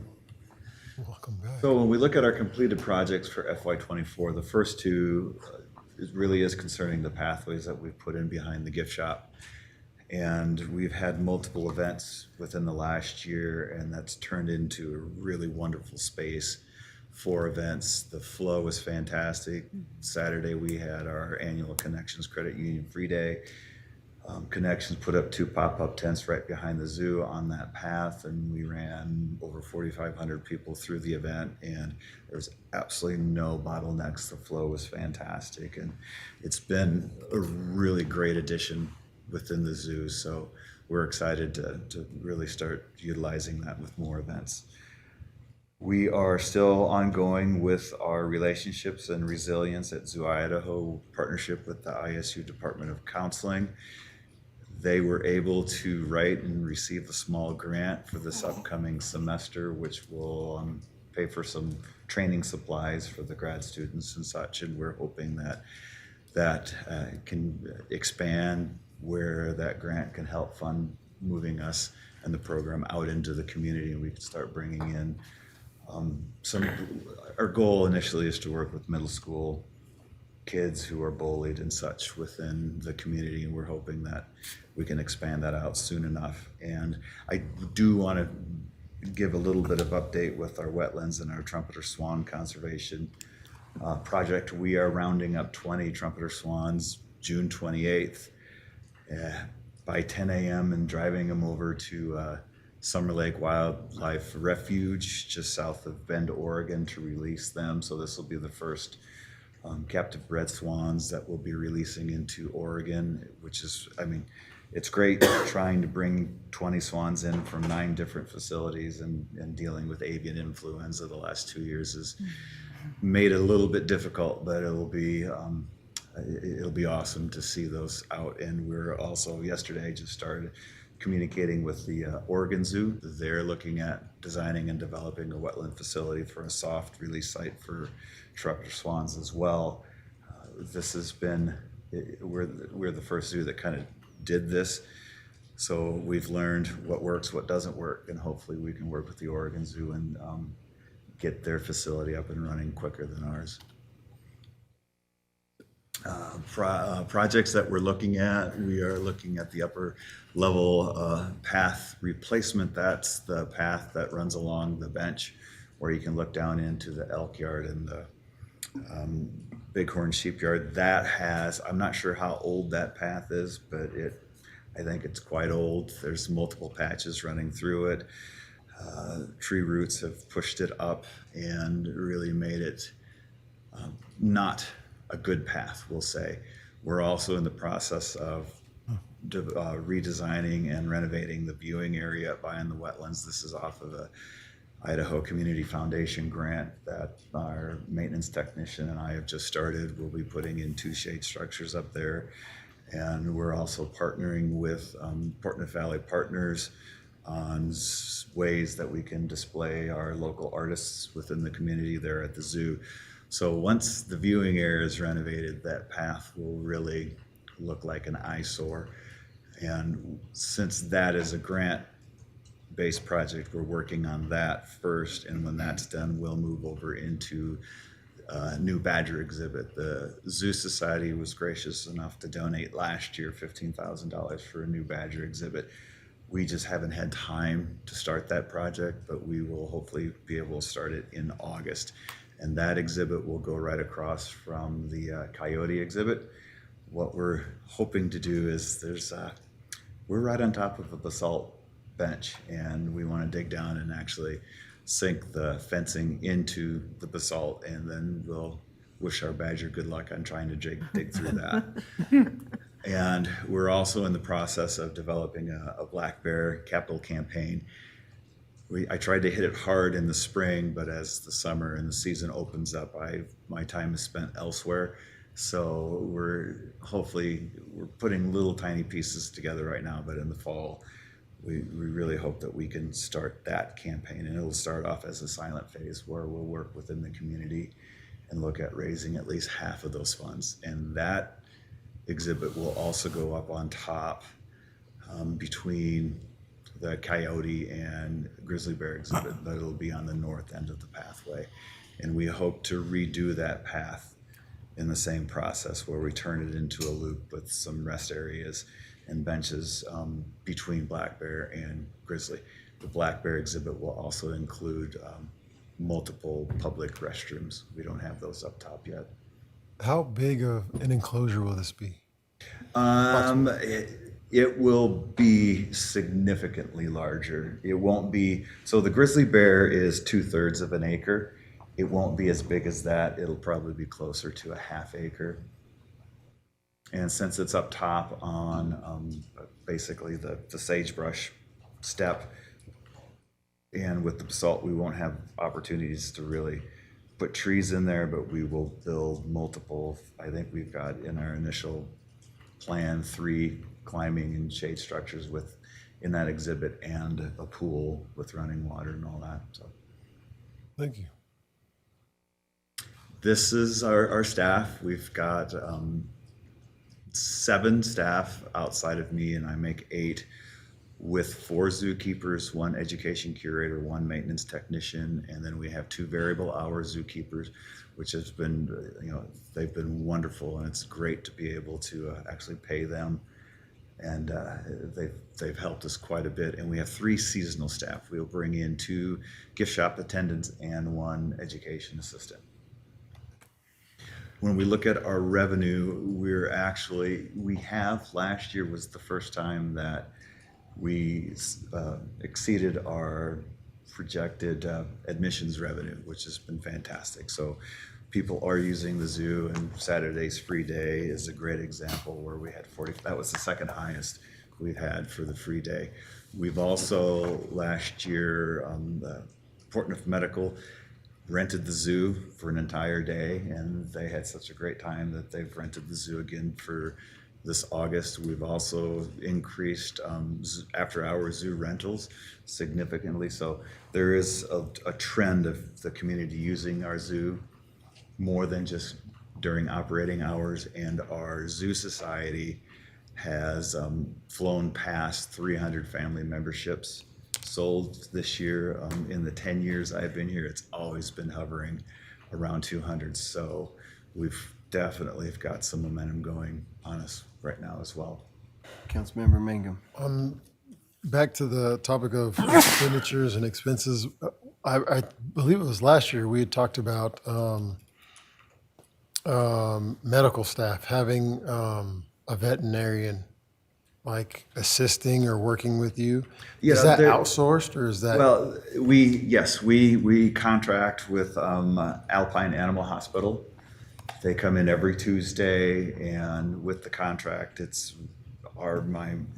we pay them monthly based on need and usage.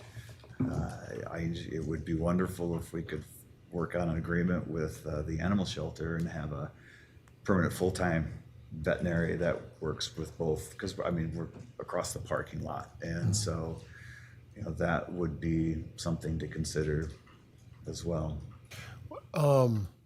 How, off the top of your head, what is that contract rate? So it all depends. Approximately. Yes, so last month it was $7,000, and that was because we do annual physicals in the spring and in the fall. So we did physicals on our cougar, black bears, bobcats, and fox, and that's all anesthesia. It takes time, so that month went up. I've had it where it's been kind of right around $1,000. And then when we look at, for instance, with Stripes, our long-term resident who passed away last year for age-related, she was 34 years old. She was on quite a few medications. So that also determines how much it's really hard to say. There's not a consistent number every month. It's going to be based on need. Okay. So it might be something to look at exploring, is to work with the animal shelter and see if there was a way, because it would probably in the long run save you quite a bit of money. Yeah, it would save in the shelter as well. So So you'll see on revenue, that is above a 3% increase. Like I said, I asked division managers to look at an adjustment between our revenue and our expenses. So the increase to revenue this year was projected at almost $33,000 and an increase there. This is one of those places that it didn't quite wash in what we're asking for expenditure wise. So he's asking for an increase of about 64,000, and we had an increase of about 33 there. So we have a difference of about 31,000 in recreation at the zoo. So parks and the zoo are the two places I can't cover everything with revenue that I'm asking for. So you'll see Mr. that Mayor, increase. when we do tax solution, will that be indicated as such? Yeah, we'll make sure that it's indicated as such. Yeah. Thank you.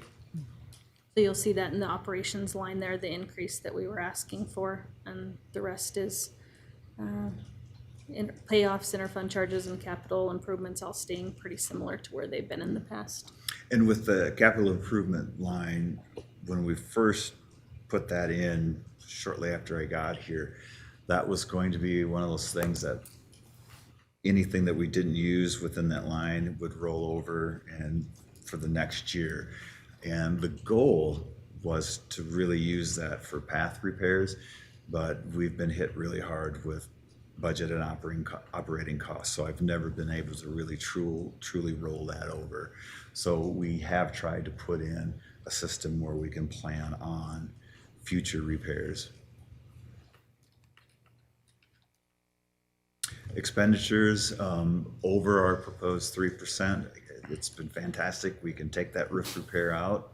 We got that done this spring.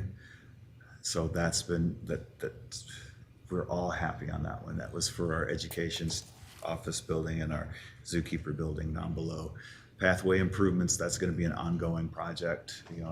Most of the paths at the zoo are old and they will need significant repair and or replacement. And then, of course, exhibit improvements. We do have some older exhibits, and we want to be able to build new exhibits, much like the Badger exhibit that we'll be starting in this fall. Mr. Mayor. Yes. Pathway repairs, are those being done in-house or are we? It would, right now, most of those path repairs, I've put quotes out.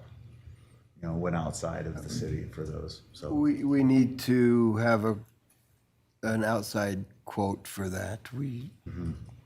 Where it's in the park system and stuff, it's a different fund than streets. I will say though, that, I mean, our best, longest lasting path was done by street department shortly after I got here, so there you go. Because they're the best. Mr. Mayor? Yes. I don't understand why it would be different to pave those internally like we're doing the cemetery. Well, we probably could do that. It's a timing issue with all the roads and streets that we've got to repair and do that. It's just a matter of timing that we've always run into when it comes to these smaller projects like this. And we pull an entire crew off so we can go and do that. That's more roads that we don't have the ability to get to. Am I misspeaking there? I was hoping to save you steps, but. How much time do you And have, Tom? we need to make sure that the parks is paying streets for it because we can't use street money for it, and so. Yeah, historically, we tried to do some of the paths out there. One of the biggest problems is, like the mayor was referencing, is for every path we do, that's a road we don't get done, and our construction window is really tight in the winters, or in the summers because of our winters. The other thing is our asphalt paver is made to do big chunks. And so we don't have a smaller paver that's more maneuverable around some of these really tight areas in the zoo. So on a lot of those, even if we could do it or wanted to do it, we probably don't have the equipment to do it. The turning radius isn't enough on our bigger machines to get through these tight areas of the zoo. That makes me wonder if we shouldn't change our pathways to accommodate So equipment. within the zoo, it's kind of hard, especially when you go from lower to upper level. It's just the nature of the landscaping beast, where it does get a little hard. I've come in, and I know in the past, if you walk through the zoo, a lot of the older paths are less than 10 feet wide. I don't believe in that. I think every path needs to be 10 feet wide. And so that opens it up for equipment, but more so than, say, hand. You know, anything under 8, I think you probably have to do it by hand, and that's time consuming, not as fun, and I honestly don't think it is as good of a path. So in my previous life, we did parking lots and stuff like that. And you have a paver that's got a very short track length. For that very fact, so you can make sharp turns. Ours is a very long track, and that's what helps get the road smoother. But on some of those switchbacks at the zoo, I don't think you could make it physically around that corner. We're gonna struggle at a few spots out at the cemetery. Honestly, everybody's gonna be on kill out there to make sure we can get around some of those really tight corners. Council President? So I just wanted to remind everybody about we're talking about the money, and we can't use street money to pave the zoo, but we're talking about the cemetery, that's ARPA money. That's ARPA money. So we are not using street money, we're using ARPA money, but we didn't assign ARPA money for the zoo. So And where streets has some dedicated funds, so what we've done in the past is if we need to do work for another department, we bill that department for it. get Based reimbursed. upon, the way we do our road report and Idaho law, we have to, if we do work for somebody else, they have to reimburse us back then. So basically, no matter what we do, we're gonna pay someone. Right. But we'll do it better and cheaper. Yeah. Thank you, Tom. All right, almost done. Capital for the Yeah, zoo. and so honestly, our biggest, outside of, say, the Black Bear exhibit, which we're gonna be working with donations and such, our biggest need is, again, paths. I would love to be able to get a path that wraps around the Bison Pronghorn Yard and then goes up by our education building and around the wetlands. We've got it set up where we can do education presentations during a normal day, as long as we have a path that moves up by that building. So, you know, it's gonna take some time. Any other questions? I do have one for Ann, Councilmember but I'm Nichols. not on the Zoo. Okay. Want to grind just a little bit more on the fence here. Did you said you had talked to planning? I mean, have you looked into CDBG and historic preservation grants? You know, have they done all of that? Do you know? I didn't look into grants for the fencing. I just was inquiring if it was protected under the historic, and they said it was not. I didn't know if we could Yeah, I take wonder it if that down. might be and something worth at least a Well, conversation. we can look, and we've got a great grant writer, Right. probably the best in the country, and so we can definitely look at that and go from We'll there. come back with some options for you on the cemetery. Perfect, thank you. Okay, thanks. I think give us a minute to find grants and stuff Yeah. like that, but I still question do we have to have a fence, so. Okay. Thank you. Thank you. Yes. So we are going to take a break right now, and so street operations can take a minute to get set up, and we'll be back in a few minutes.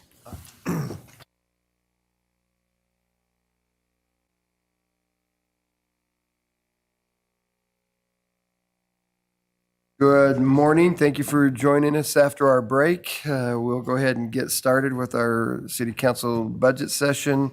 Item number 3, Street Operations Department Federal Aid Projects. And I'm just going to let you go through all of them instead of me read them all, because everything else is in your purview, so.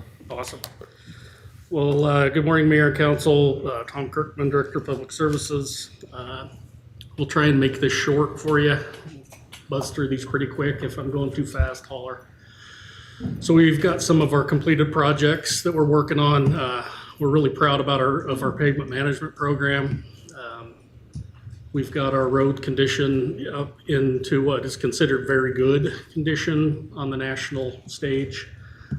This year, for FY24, last year, we asked for an extra $1 million out of our reserves to double our paving budget, and so we're looking at doing 44 miles of road this year with 6 miles of paving, which is huge for us. Usually we can only get about 2 miles of paving because paving is so expensive, so we try and delegate or put a certain amount of money in each type of treatment.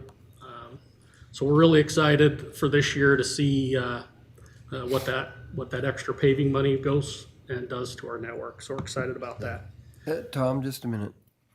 Can you reiterate the very good by national standards? Because you guys do a lot of work, and you guys do a great work, and I just want to hear more about the great things that you guys are doing, especially as it relates to the national average. Yeah, so the way we evaluate our roads is by pavement condition index, PCI. We have our roads laser scanned every 5 years by a third-party group. We used to scan our own roads. We just did visual inspections, but we noticed that right after lunch, the roads got really good because they weren't counting cracks as good. There was a lot of human error in there. So we wanted a third-party, honest evaluation of our road condition. And so we took that, we first did that about 10 years ago. We were down in the mid-60s for our pavement condition number, which is still considered good. And then we tackled it, and we made a kind of a culture shift and a philosophical shift in how we maintain roads. Forever, and if I'm going too much, you could shut me up at any time. The old way of doing it was you do the worst roads first, because those are the ones you get all the phone calls about. Well, usually the worst first method is you go pave the roads because they're the worst roads in town, right? Well, paving a road, you're looking at about $200,000 a mile to pave a road. And so you can chew up that money pretty quick and not get a lot of roads covered. So what we've done is we've put a holistic program together of treating the road network as a whole instead of just focusing on certain aspects. So we have fog seal, which is our lightest treatment, which is about 15 grand a mile is about what that costs us.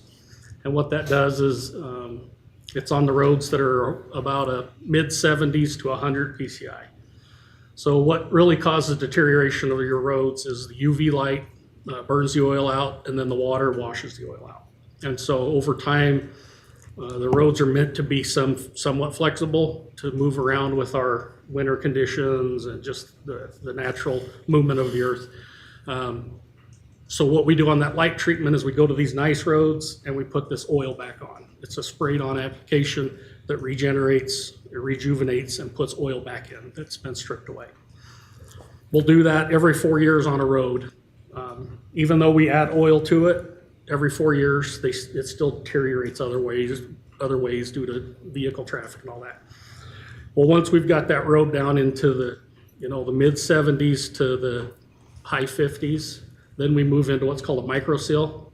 We can do those for about $60,000 a mile, and that puts just a very thin overlay on top of the roads.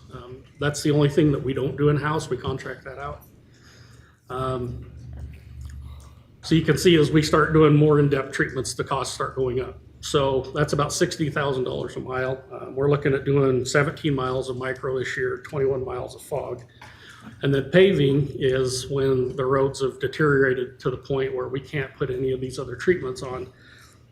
So a thin overlay is about $120,000 a mile, and a thick overlay is almost $300,000 a mile. So what we're trying to do is these roads deteriorate. If we were to just pave the worst roads, the new roads are failing faster than we'll be able to catch them. So we dedicate a certain amount of money for each type of treatment so that we're treating each condition or each subset of the roads, the really good roads, the not so good roads, and the really bad roads. And what that's enabled us to do is bring that pavement condition up, our network PCI. And we're seeing anywhere from 3/4 to 1.5 points every year, which is just unheard of with the money we've had. We had up till this last year and year before, we had $1 million for materials. When we do the laser road survey, they also give us what they think the budget should be, and it's supposed to be $4 million to keep up. So I think it's a testament to our crews and the creativity that we're doing of how we're keeping these roads managed and taken care of.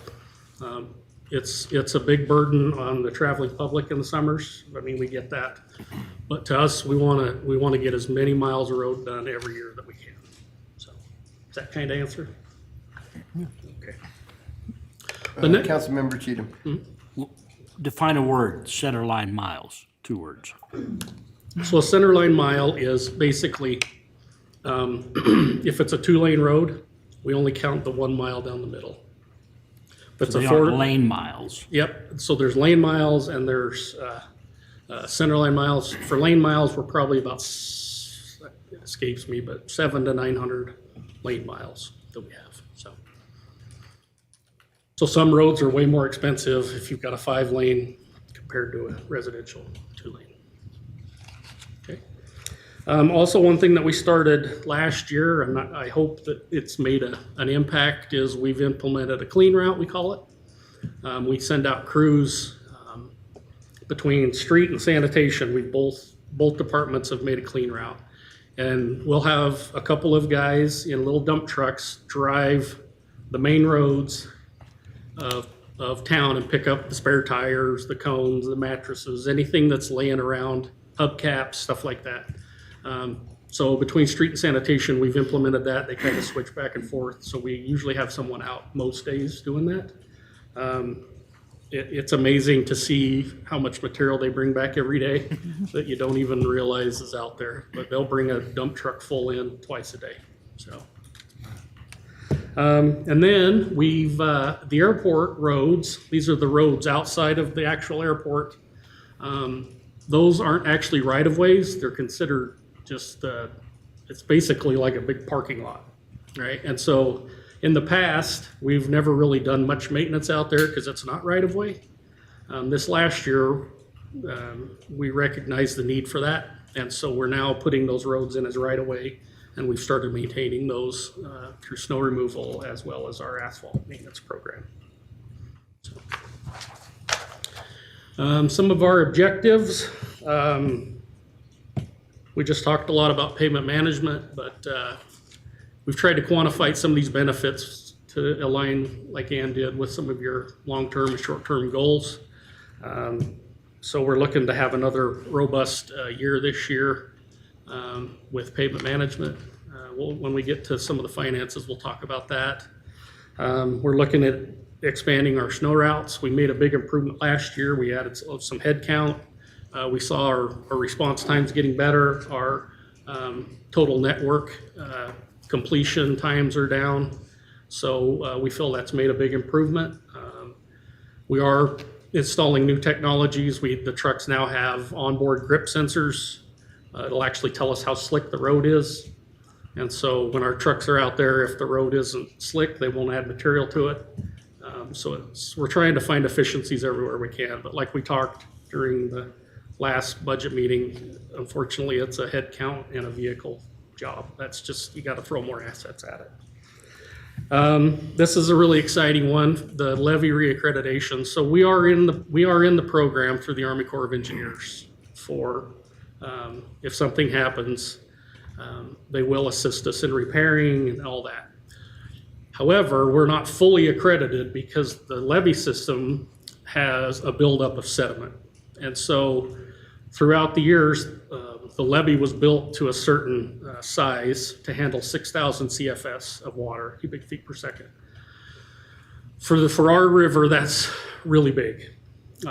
We had an event in the 60s that put out 6,000 CFS, so the Corps built it to that standard.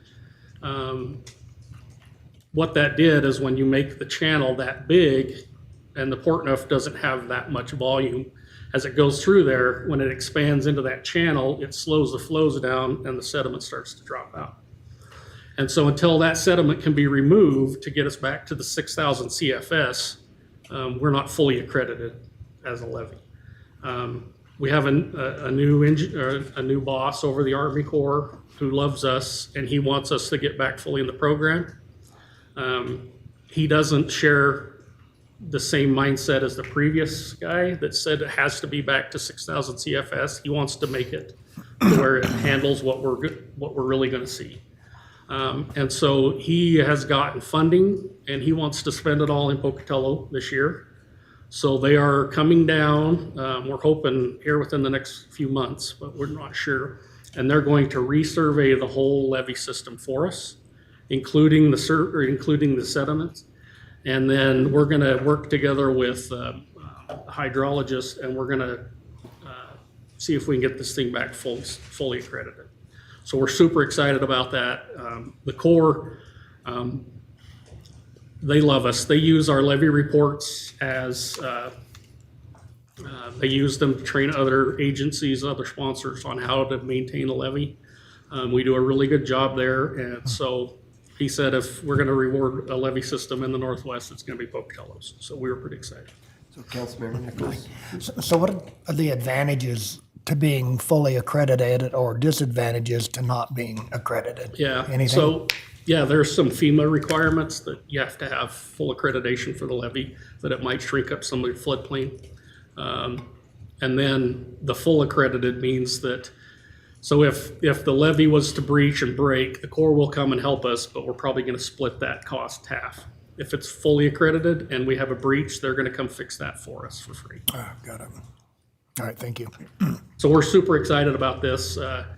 It's been a long time coming. That's one of the ones that keeps us up at night. How we're ever going to get that sealed out of there, because that's millions and millions and millions of dollars. And so we're hoping we can get this worked out to where we're going to get that full accreditation. Councilmember Cheatham, and then Councilmember Paulson. Is there a timeline for this work yet? So it was going to be last month. So what they're going to do is their Seattle district has a UAV with a very sophisticated LiDAR system that's good to within a couple of tenths of a foot. They were going to fly that and survey it. Well, Seattle's gotten other work, and it's been pushing it back and pushing it back.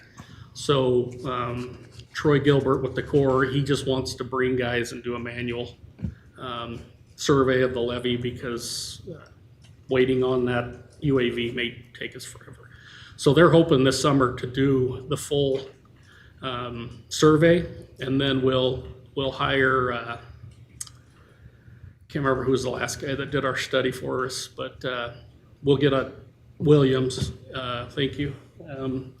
We'll do another study based upon the Corps' projections, and then we'll go from there. So we're hoping within a year we'll be close. Okay. Does this impact at all any future decision or effort to, just as an option, to restore the river to its natural state? Yeah, so that's kind of a touchy one.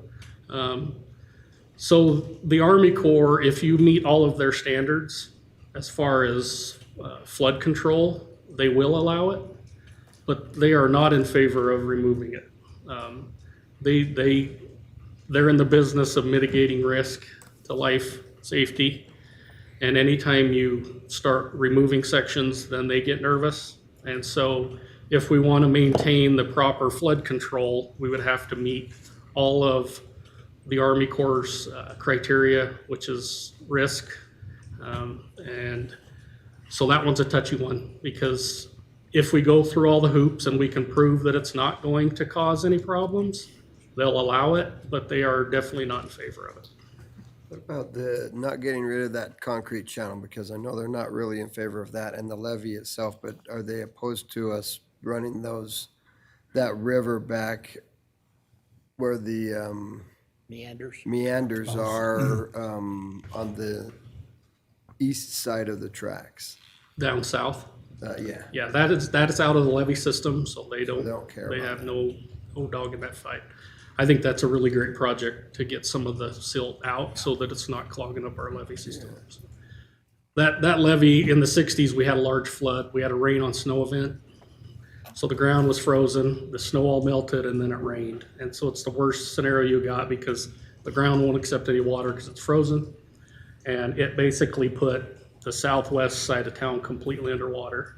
And so the city went to Congress. It was an act of Congress to build that levee system through the city. We know it's not the most attractive thing, but it sure helps us sleep better at night being there, for me at least, knowing that flood protection's there for us. Okay, thank you. All right, we'll talk revenues. I'll have to apologize. Last time I misspoke. When we talked about there was a cut in highway user dollars. It's not actually highway user dollars. It was legislation money that was one-time monies. So I misspoke on that. So we have put in contingencies for that because we knew that wasn't going to last forever. And so we are looking at ways we can pull some money out to compensate for that. The taxes, you can see they're up a little. The intergovernmental is going down. That's some of that one-time money. That's where we're losing the one-time monies, and our highway user dollars are floating out there. Councilmember Mansfield? Intergovernmental is where the highway user dollars are. I remember last year when we allocated the additional $1 million to paving projects, part of the reason that you talked about having the excess reserves was because of the unexpected increases and that we were earning more than we were get projected from highway user dollars. So when you gave that initial projection of highway user dollars going down, I was kind of concerned because that's been not only healthy in terms of its projections, but then some. Does this mean then that we could possibly continue to see highway user dollars in excess of what is typically projected? Yeah. And so Gene and I actually talked about that morning or the night of, and it was just a quick conversation, so I didn't really wrap my head around it properly. But we're seeing our highway user money is still going up. It's not really climbing at the rate we want, but there's a lot of hybrid vehicles that don't buy as much gas, and so there's a lot of things that play into that. But I think we're back to our highway dollars that we used to have plus, so we're ahead of that. And then we've got an increase in our general operations. And so you can see that our revenues from last year are 9.6, and we're looking at about 8.8 in revenues that we're expecting to come in from that. So we'll talk a little bit about where we're at with the budget. So Personnel costs are up just a little, just like everybody else, but that's kind of a moving target. Our operations and maintenance, it's up the 3% that we added in. Our debt services is up just a small amount. Our transfers and interfunds are up a little bit. This is where our $250,000 contribution to Fund 70, that's what this comes out of. And then our admin charges, as well as our fleet, our fuel. We burn a lot of fuel. And then capital outlay is our equipment, and capital infrastructure is our paving. Mr. Mayor, Yes. what are we paying the debt services? What fund or what bond or does that relate to? It's a lease, The leases for the equipment stuff. equipment leases. Okay. And that's for I think we have 4 or 5 pieces of equipment on lease. Any questions on that? So probably what we're looking at, We do. okay. Resident? Were you moving on, or did you want to finish a thought? No, go ahead. Okay. I was just going to ask about revenue versus expenses. So we have a Yeah, deficit there. Yeah, it's about 1.4 million is Okay. where we're sitting at by the time we look at everything. Some of the options that we're looking at is, you can leave it there for a minute. Potentially, we put a lot of that one-time monies towards the capital equipment, and then we used reserves for the infrastructure, for the paving. And so I think when we get to our CapEx, I'll go into that a little more detail of how we want to try and keep that deficit under control. Okay, thanks. So the next slide, this is just, we, over in our building, we track everything. We like to do that. And so this is just kind of a breakdown of labor hours. This is how your money's spent in the street department. You can see the majority of the thing we do is snow removal in the winters. It's very labor intensive. But that's something if you want to look through and you can kind of see how many man hours that we put towards each part of the things we do. So when we look at CapEx, we put together a plan. We had, for FY24, we had 1.3 million in heavy equipment, 2.2 million in capital infrastructure, which means our paving as well as our curb ramps. The Department of Justice many years ago said that if you do an alteration above a certain criteria, you have to replace the curb ramps if they don't exist in that location. So that's covered in here as well. We had scheduled to have a truck, a new light duty or light heavy duty truck. We're probably proposing to hold off on that one. The heavy equipment, I think we can make a big ding out of that. And then we can pull some of that capital infrastructure back and maybe use some of our reserves to offset that. We are sitting at about $6 million of excess reserves because of some of those highway dollars that have come in over the years. So those are some of the options that I was looking at to potentially help bridge that gap. Anybody have any questions on that? Councilmember. Are you comfortable one way or another you can bridge the gap? Yeah, I think so. It'll just take us back, the paving will take us back to the $1 million that we've always had. And then the heavy equipment will take us back to probably one piece of equipment. So if we were to cut the 50,000, we cut 612,000 out of the heavy equipment and $750,000 out of capital infrastructure, we got our 1.5 right there. And then, because I think it's so important, our pavement condition, I would propose that we add $1 million from reserves back into our paving program so we can keep moving that dial forward. But that's a decision for you folks. Councilmember Cheatham. Is that going to defer maintenance? Are we putting off kicking the can down the road here? Absolutely. We'll get to it with when we talk about fleet, but Streets now has the prestigious honor of being the oldest fleet in town, so you can't pick on parks anymore, you gotta pick on streets. So, it's gonna hurt Trucks that because, don't stop? what's that? Do you have any trucks that don't stop? We don't wanna talk Neither about does that. parks anymore. Oh, good. So, it's definitely, our equipment is aging, our fleet costs are increasing exponentially. I would like to throw as much money as we could at equipment to try and catch up a little bit with that. But that's a decision for you folks. I would very much like to bolster both of those back up to at least what they are for next year with reserves. Yes, Councilmember Mansfield. What's been the difference in excess on the highway user dollars of projected versus what we usually take in? Previous years.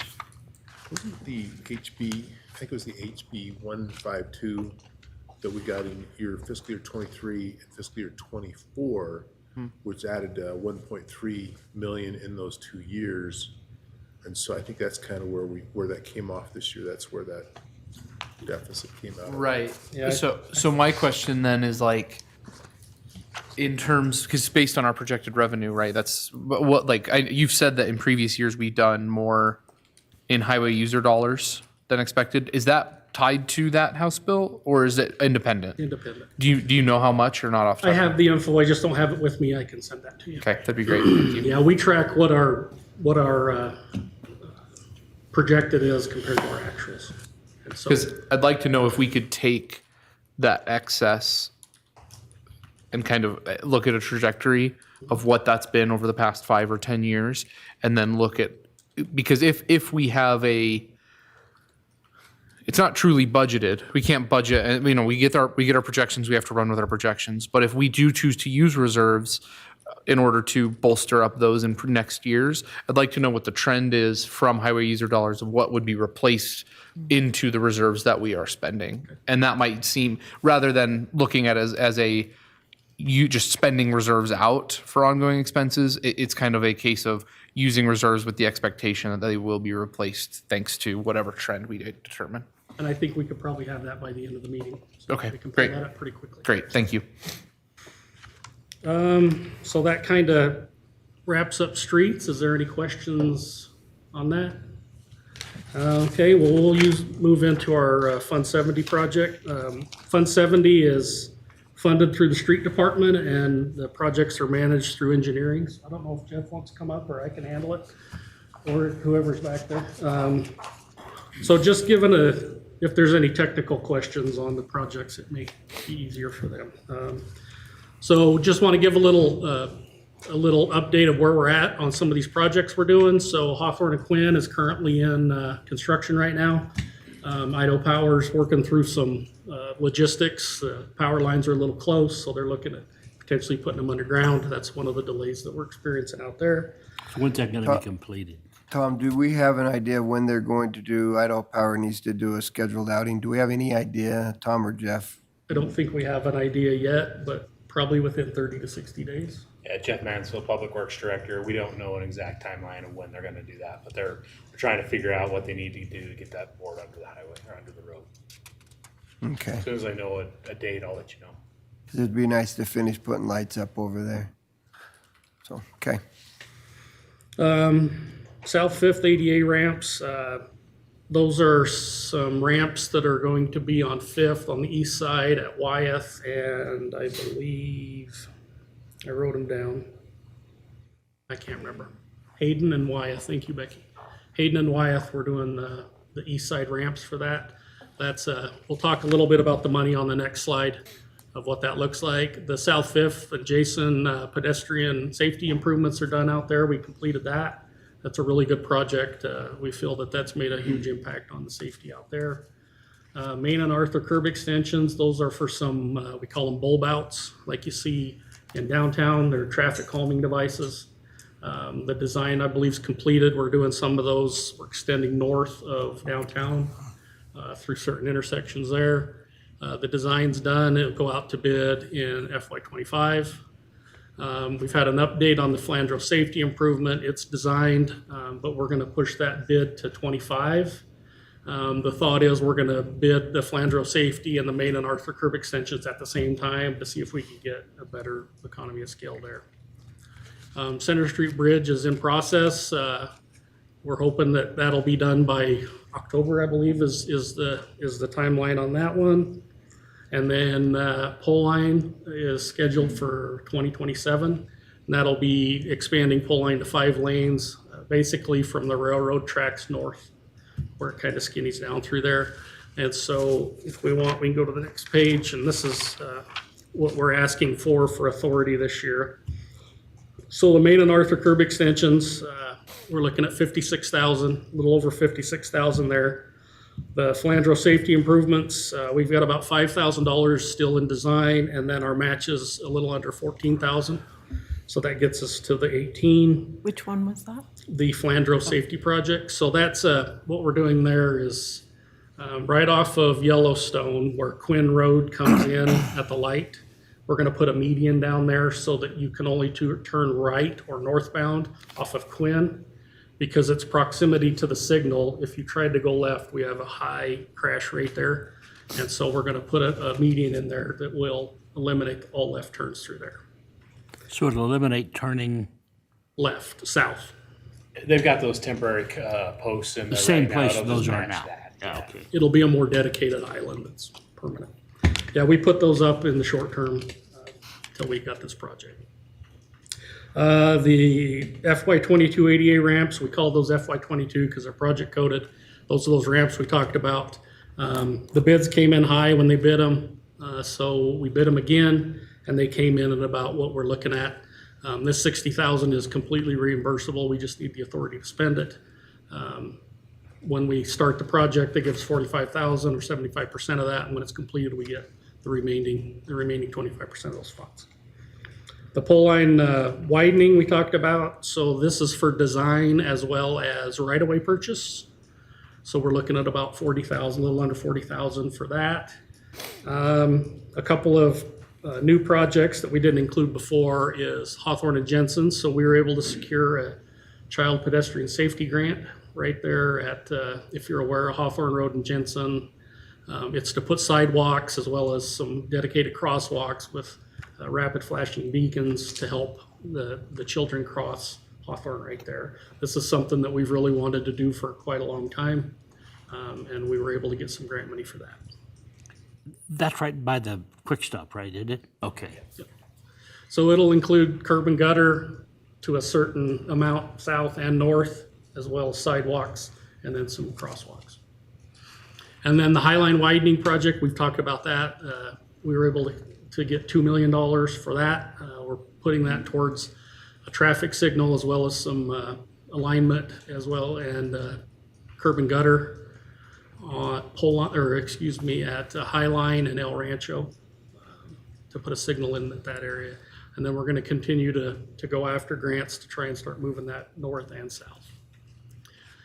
So the Hawthorne and Jensen money is already sitting in Fund 70 account, the $250,000 waiting to be spent, as well as the Highline $2 million. So the contingency, this is a new ask, and what we're looking at is in the past we get, although these projects take years and years to get, we'll get a call on a Friday at 5 o'clock and say, we need $300,000 by Tuesday. And so it turns into a big mess of where we got to find the money somewhere else where we have authority, then do amendments. So what I was proposing this year is just the remaining amount of funds that are in Fund 70 we put as contingency. Doesn't mean we're going to spend them. It just means we have the authority in case these random things come up, because they do. And so we're just throwing, right now we have $3 million in Fund 70. So we were just hoping we could get authority for that full $3 million and see if this works. And then maybe we can do this moving forward. So it will help avoid some of these moments where the two of us and the mayor get extra gray hairs because we're trying to figure out how to give them a check. So These Corey, go ahead. these projects that are grant funded, do they have any dates on them on when the projects have to be started and completed, or is it just at our discretion? Yeah, they give the construction timeframes and that, but it's kind of flexible because a lot of these projects, you run into a lot of unknowns that you never even knew about, so. Each one's different as well as which type of program it is, by when the money has to be expended by as well. I know Highline's gotta be spent pretty quick. That was one that they wanted to get that one done.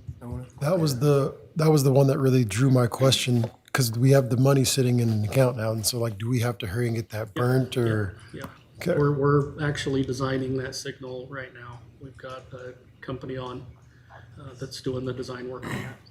Seems like the end of 25 that has to be done or something Yeah, like something. that. It was a pretty tight window. That was one of the nice things about that grant is if you have somewhat of a shovel-ready project, you scored higher on that grant, so. But with that came the caveat that you gotta get it done. With the Fort Hall Canal running along Highline, I'm assuming that probably complicates what you're doing with that project considerably. Is most of that gonna come out of the east side then? So with the signal, what we're gonna do, so on El Rancho, when you go east of Highline, there's a bridge that crosses the canal. That's the only part of the canal that we'll be working on. We're gonna make some stormwater adjustments and maybe some alignment stuff there. But north or south of that intersection, we're not doing anything with the canal right now. Right now. Right. But down the road, Yes. to accommodate the widening that we've talked about, is that probably gonna come out of the east side? Yes. Yeah, we'll have to bury the canal. And then we've got a hard wall, and then we'll have to fit the road into the west of that. But that, burying that canal is gonna be a lot of money, so. But we see a need for it. I think we all drive, this town Highline's very busy, especially after the Flying Y where they shut Chubbuck Road down. That's now became a pretty big connector to get up on that hill. Yeah. Any other questions on that? Okay, thanks, Jeff. All right, let's move to sanitation.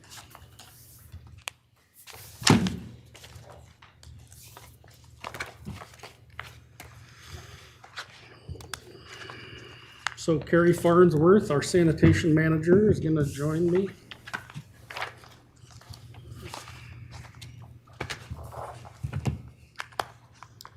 So sanitation, hopefully it'll go pretty smooth as well. We just finished our rate study, so hopefully this will be fairly easy. Sorry, we jumped out of order. I apologize. Yeah, I'm with him again. I'm gonna go with what he has instead of. I figured fuel's gonna be a big discussion, so we'll save it to the end when you're all tired, so you don't beat me up. All right. Wear us out. You wear us out. All right, so some of our completed projects for that we're working on through 23 and in 24 is our curbside recycling went up another 2%. We're really proud of that. We've talked in the past, the national average for curbside recycling is about 32%. The EPA is pushing to be at 50% by 2030, and we're sitting at 77% participation rate. So we see that continue to grow every year, so we're really excited about that. Our roll-off services are going kind of through the roof, which is construction. I think there's quite a bit of construction going on right now because our commercial stuff, we're sitting, at about a pretty steady, that 3 to 4% growth in our residential stuff. But over the last 5 years, we've seen, 5 to 6% growth in our commercial programs, and as high as, I don't remember what it was, but it was 51% over the last 5 years in our temp containers. So temp containers are, if you call and you want to clean your yard or your garage, you call and get a 3-yard dumpster. When COVID hit, that just shot through the roof because everybody was at home. Well, now I think everybody likes that service, and so our temps just keep growing and growing and growing. We used to do 50 temps a day, and we're now 120 on a good day. Councilmember Mankum. Are we keeping up with the demand? Yeah, we talked about that last year where we added a little bit of headcount. I I think we're doing okay. I mean, I was over there at the annex and watching those guys create the dumpsters and fab them, weld them. It was awesome. I'm like, way to go, man. You guys are doing a great job over there, and really resourceful. And so I commend you for that great work.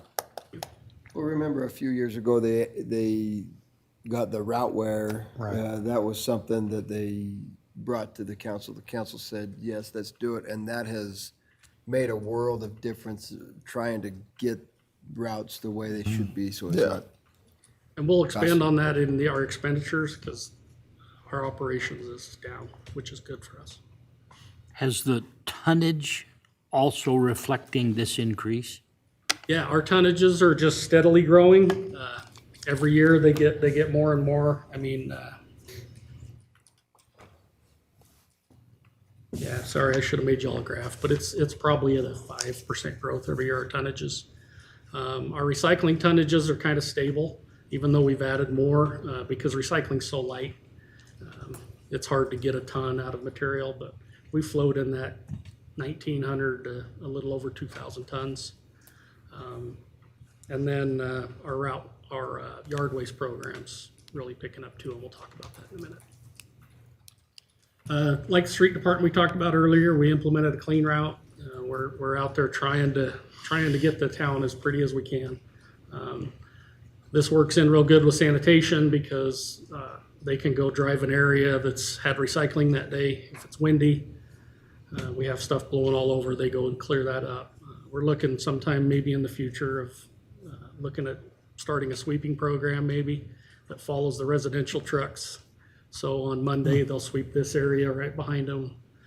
So we're looking at other alternatives of how to make it more after a beautiful. windy day, I would just recommend they come up to my house because I think everything in Pocatello blows into that cul-de-sac and hits my house and stops. And so I thought you were just trashing. maybe that's what it is. Maybe that's what it is. But after a windy day, I have to go and pick up a lot. So I maybe like send the them that way. idea of that. It would enable Would be. people to know what neighborhood's going to be swept. You get your vehicles off the street and not end up with the sand deposit where the car was. Yeah. So Yeah. in our, we actually planned for that in the rate study, so we'll talk a little bit about that and see if that's something we want to move forward on. So any questions on that? So some of our objectives, we went through the rate study. We're tying that up. Hopefully, you'll get that on a council meeting here shortly that we can get that done. Sanitation's looking at a 3% increase. You'll see in our revenues are skyrocketing. We are making a lot of money. What's killing us is the cost of vehicles. We're seeing about 10 to 12% every year on vehicles. So 5 years ago, you could buy an automated side load truck for $280,000, and I think we just spent $430 on the same truck. So it's just ridiculous. So. Compost program, we expanded our compost program. That was one of the things that we asked last year for extra head count so we could have another truck running. We've got about 200 more participants on that because we were capped out on that. When we pick up yard waste, what dictates that route is how much we can haul. So the trucks have to weigh a certain amount to be legal. And we had certain parts of town that utilize yard waste more than others. And so we were at the point of capacity of those trucks. They can only probably make 2 trips to landfill a day. So we were capped at about 1,700 participants because that's all we could haul. So we added that extra truck, and now the trucks are running more consistent weights. They're not so close on the weight where there could be potential overweight issues. And then once they're done with the yard waste, they'll come in and grab a roll-off truck or a commercial truck and go out. Councilmember Nichols. Hey, Tom, do we actually do the composting?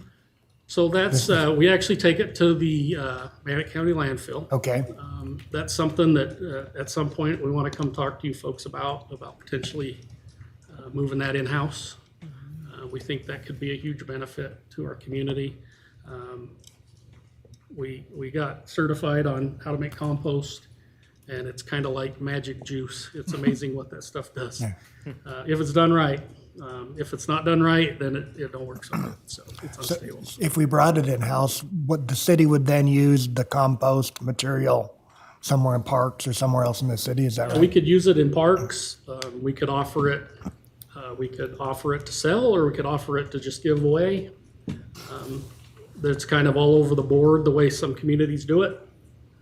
Some of the communities will have like a couple of drop sites in town.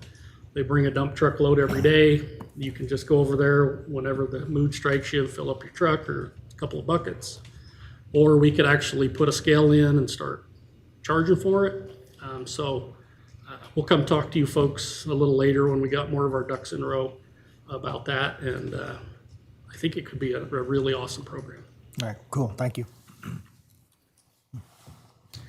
We're still working on front load routes. We're looking to add another front load route. I don't know if everybody's heard the stories about rear load trucks. So those are like the dumpsters you see at a convenience store. Well, a rear load truck has to have two people in it. So one of them gets out, backs the other truck up to it so we don't hit anything, and then they hook the container on manually and then dump it. Everybody the old school guys at sanitation, they all have a pinky that points sideways because they've smashed their fingers in those when they hook those up because they're hustling. So what we're doing is we're moving away from rear loads and going to front loads, which now you have one truck and it basically has like a forklift attachment on the front. You drive up and you lift it over, you dump it. So we eliminate one person, and then it's way safer for our operators. So we're looking at getting one more of those trucks. We may get another one here in a couple of years as a backup, but we're really excited about that. That's been something that's really increased our efficiencies a lot. We're able to also put, some of these places had a single 3-yard container, and we've been able to actually, and then we dump them multiple times a week. We've actually been able to put a 6-yard container in there and we dump it once a week. So it's better for the customer, it's better for us. And so that's been some of the benefits we've seen with our front loads. So you're working towards complete elimination of the rear loads and going all front load? We would love that. Unfortunately, in the older part of town, some of the businesses have all their 3-yard containers in the alleys. And so we're gonna have a rear load route forever because we have to service those. And then one of the main parts of a front load container is it doesn't have wheels on it, because if you try and go grab it with the forklift, it rolls away. So our temp containers, people like those 3-yard containers with the wheels so they can wheel them up in their garage and throw stuff in. So we would love to get rid of all rear loads because it's a huge safety thing plus an efficiency thing, but I don't think we'll ever get away from them. All right, thank you. Okay, any questions? Okay, so this is based off of our rate study that we worked through. You can see our revenues are way up. So basically, that 9.7 was our rate from the last rate study. If you remember last year, we did not take a rate increase because we were making money hand over fist. We did the new study and we're looking at almost $12 million in revenue now. So we were really excited. We were hoping we didn't have to take a big increase in fees or any increase in fees, but the overhead's just killing us. So, any questions on that? Expenditures, payroll's up, but that's a moving target. Our operations and maintenance, I have to really commend Carrie and all the staff over there. We're cutting our operations by almost $700,000. We've been able to trim some efficiencies out of there. A lot of that was we spent a lot of money on containers. We're now building a lot of containers. One of the things that really made us nervous for a long time was when China sword came down, where the Chinese said we're not taking any recycling anymore. And recycling went from $50 a ton to $150 a ton overnight. And so we've thrown a lot of money in that because it was so unstable. It's now started to stabilize, but it's still twice the cost, but it has quit growing or quit climbing. And so we had an excess amount there that we were able to trim back on that. But it's a huge testament to what we've accomplished with routeware and some creativity that we're able to cut these operating costs down considerably. Interfund, you'll see that's up just a little bit. So what we did in this rate study is historically in sanitation, we'd make revenue, we'd spend a certain amount, everything else went into our reserve account. Well, we want to start building a CapEx fund and then have that dedicated for our 5-year replacement plans. And so that interfund transfer is up. The majority of that is we're putting $800,000 a year in this CapEx fund. And so that's where that big jump is there. So you can see our operating expenses are down a little under $1 million. We had to get creative on that too, because the cost of vehicles is just gone through the roof, as well as the parts to maintain those vehicles is just crazy. And then we'll talk a little bit about our capital replacement stuff on the next page, but that's what we're looking at is about $2.2 million for 2025 for replacement on our vehicles. Any questions on that? So this is what we've set aside as our 5-year plan as part of the rate study. We've got this year $40,000 for a light duty truck.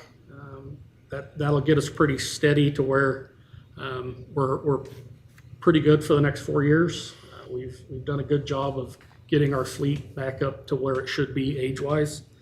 Our heavy equipment, we're looking to buy a lot of equipment this year in 25. And like I said, trucks are expensive. We've also put money in there for a compost program if we decide to do that. So we'll come back and talk about that, as well as the street sweeping. And so those monies are set aside there. If we don't spend them, they just go back into our reserves or our CapEx account. But we built those in, and that's probably for another day. We're not ready to discuss all those yet. We got to get our ducks in a row on that. But you can see we've done a good job. We had a lot of aging vehicles, and we've done a good job to get them back up. The tough part about garbage is it never stops. And we were having a hard time because we had some old trucks. And it's tough because we're kind of at the mercy of a landfill, right? They stopped taking trucks at 4 o'clock. So even if we have a problem and a delay, we still have to be done by 4 o'clock.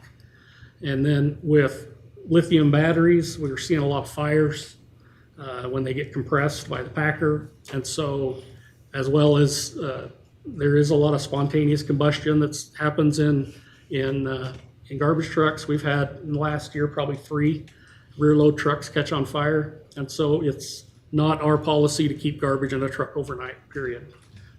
If we have to, like if a truck breaks at the landfill at 4 o'clock, we get it back, we dump it on the ground, secure it, and then we haul it the next day. So trying to get it tomorrow doesn't work for us. And so we've really worked hard to try and get our fleet robust. And that's why we need a lot of spares and sanitation work, because we just can't stop. Any questions on that? Okay, thank you. We'll move to fleet.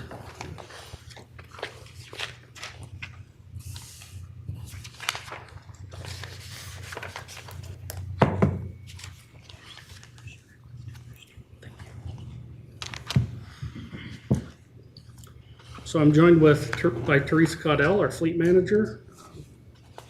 So we're going to go over our fleet budget. Fleet's kind of a different animal. The way we built, let's talk about this first, I apologize. So we've just got a few facts. We've got about 576 assets. Over the last year, we've worked on 541 of those assets. Some of those are like trailers that just sit, that don't need a lot of maintenance. It's kind of broken down by our asset amounts there. When we took over fleet, we had 462 assets, and we're up to 576. So we have grown the fleet by 114 assets. That's something that we'll talk about on the next one. our annual auction, you can see that when we first started fleet, it was hard to get vehicles to auction. We had a lot of surplus vehicles that just sat. We call them an underutilized vehicle. There was a study done, and it costs about $2,000 a year to maintain an underutilized vehicle. So vehicles that don't drive more than 3,000 miles a year is an underutilized vehicle. And so we pushed really hard for right sizing is what we call it. So we'll go through and we'll take all of the assets, the amount of miles, the amount of gas they use, divide it by a metric, and we say, okay, this amount of miles can actually be done in this many assets as opposed to this. And so the departments have been good about getting us. Councilmember Cheatham. When fleet started, as I remember, there were over 600 vehicles. So where does the 462 count come from? Yeah, so that's a good question. So when we took over fleet, we could only identify 462. When we got the reports from other departments, we were looking at 600 assets when we did that. However, when we actually got all the lists, some of those assets were included. And so what we've done is we've actually looked at those assets. Some of them were double counted. Some of them were triple counted. Some of them, we had assets that we didn't know we had. And so when we started fleet, it went down. Our asset count went down considerably because we were actually able to start tracking that. That was the big deal with fleet, is we really didn't know what was going on, and we were able to trim that down quite a bit. It really wasn't trimming, it was just getting an accurate head count. I thought one of the reasons for doing fleet was we were going to reduce our vehicle count. Yeah. But we're actually up 100? Yeah, that's something we're going to want to talk about and have a big discussion on. Is I think our right sizing efforts need to be pushed a little farther, and that's maybe something that we could get some I don't really want to say support, but like a push is to really take the right sizing seriously and make sure that we're doing everything we can to make sure our fleets are managed properly. That's something we work on every day. So, all right, let's on to the next one. This is something that we want to brag about. So on your left, it shows when we started fleet what the average year or average life of each asset in the departments that we are responsible for maintaining. So you can see City Hall had a 16-year life right down through there, and it had an average of 16 years. We want to try and get to a 10 to 12 year. 10's good, 12's good, 10's better. And we've been pretty creative on how we're doing things. We right size stuff. We've got rid of old ones, taken stuff from other departments to give to others. And we've got our fleet down to an average year of 12 years. So you can see that we got some big ones. City Hall's gone down by 5 years. Parks, we've got that down by 6. So that's a testament to Ann. We've been working really hard with her about getting rid of some of the trucks that don't stop. And then we go to other departments that are right sizing and we say, hey, let's take this from there and give it to them. We still have a ways to go in parks as well as in streets to get where we need to be, and City Hall. But we're getting there. And so this is a pretty good testament to what we're doing. We're modernizing our fleet on a pretty small budget. So objectives and outcomes. The mayor and I have been talking and working on potentially motor pooling City Hall. Him and I are still discussing what that looks like and where it goes. But that's something I think we could see some benefits from. We have a few vehicles that sit and don't drive much, and so I think it could be a benefit to do that. We're looking at a way to try and, when our rebranding gets done, how we can come in maybe on a weekend and get everything done or something so that we've got that big pop when our rebranding comes out. We don't want it to drag on for 3 months, you know. So we're looking at that. And then we're just ongoing with deferred maintenance. We have a lot of departments that have had a lot of deferred maintenance. And so we're continuing to work towards that. And then the last thing we want to talk about a little bit, and we've been working with Gene on this, is potentially moving forward on some central purchasing. There's a lot of things in the city that I think we could buy in bulk and save some money on. There's definitely a lot of things we don't want to buy in bulk, and there's certain specialty equipment that we don't want to buy. But for, office supplies, toilet paper, cleaning products, I think we have a real opportunity to be able to see a big bang for the buck on that. When I use this example, when I took over streets, it was, hey, we're out of toilet paper, run down to whatever and get it. Well, you got to make a trip through here and stop at the convenience store and this and that. And so it was pretty clear to us early on that we don't want to send an operator down to pick up cleaning supplies. So we've been able to, through our Napa store, we've been able to get them to start selling bulk supplies for our building, and we would just like to expand that out further. Councilmember Nichols. And when you're looking at central purchasing, citywide or just for your departments? Citywide, Citywide, okay. Thank you. yeah. Mr. Mayor, Councilmember. there's been an effort on the part of counties to consolidate multiple jurisdictions in central purchasing. Have you been exploring that also? We haven't looked into that yet, but that's something we could look into. We're looking at some of the models that the state uses and where it's kind of like an online store where you can go on and make a request, but I haven't really heard of anybody, so I'll have to research that of combining between agencies. I hadn't heard that either. Yeah. Multiple counties. The county's been working on it, doing multiple jurisdictions, trying to find a way to combine school districts and cities and counties and some kind of a central purchasing system that would leverage some real serious dollars, Probably do something like that, we'd have to have our Napa store increased in size quite a bit. That's what's nice probably. about the Napa store we have is they don't care if they sell brake pads or toilet paper. They'll stock it. We expanded over there a little bit. We've got some room for it.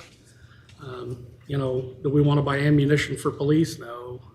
Do we want to, like stuff like that? There's going to be situations that everybody's got to do what they got to do. But for some of the nuisance stuff, I think we could see a lot of benefit. And I think the more we start looking at it, the more sense it's making.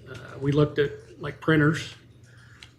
Every department has their own contract for their printers. And some, I think we had 3 different vendors. And, we could put together a bid to just get a low price and work that. So.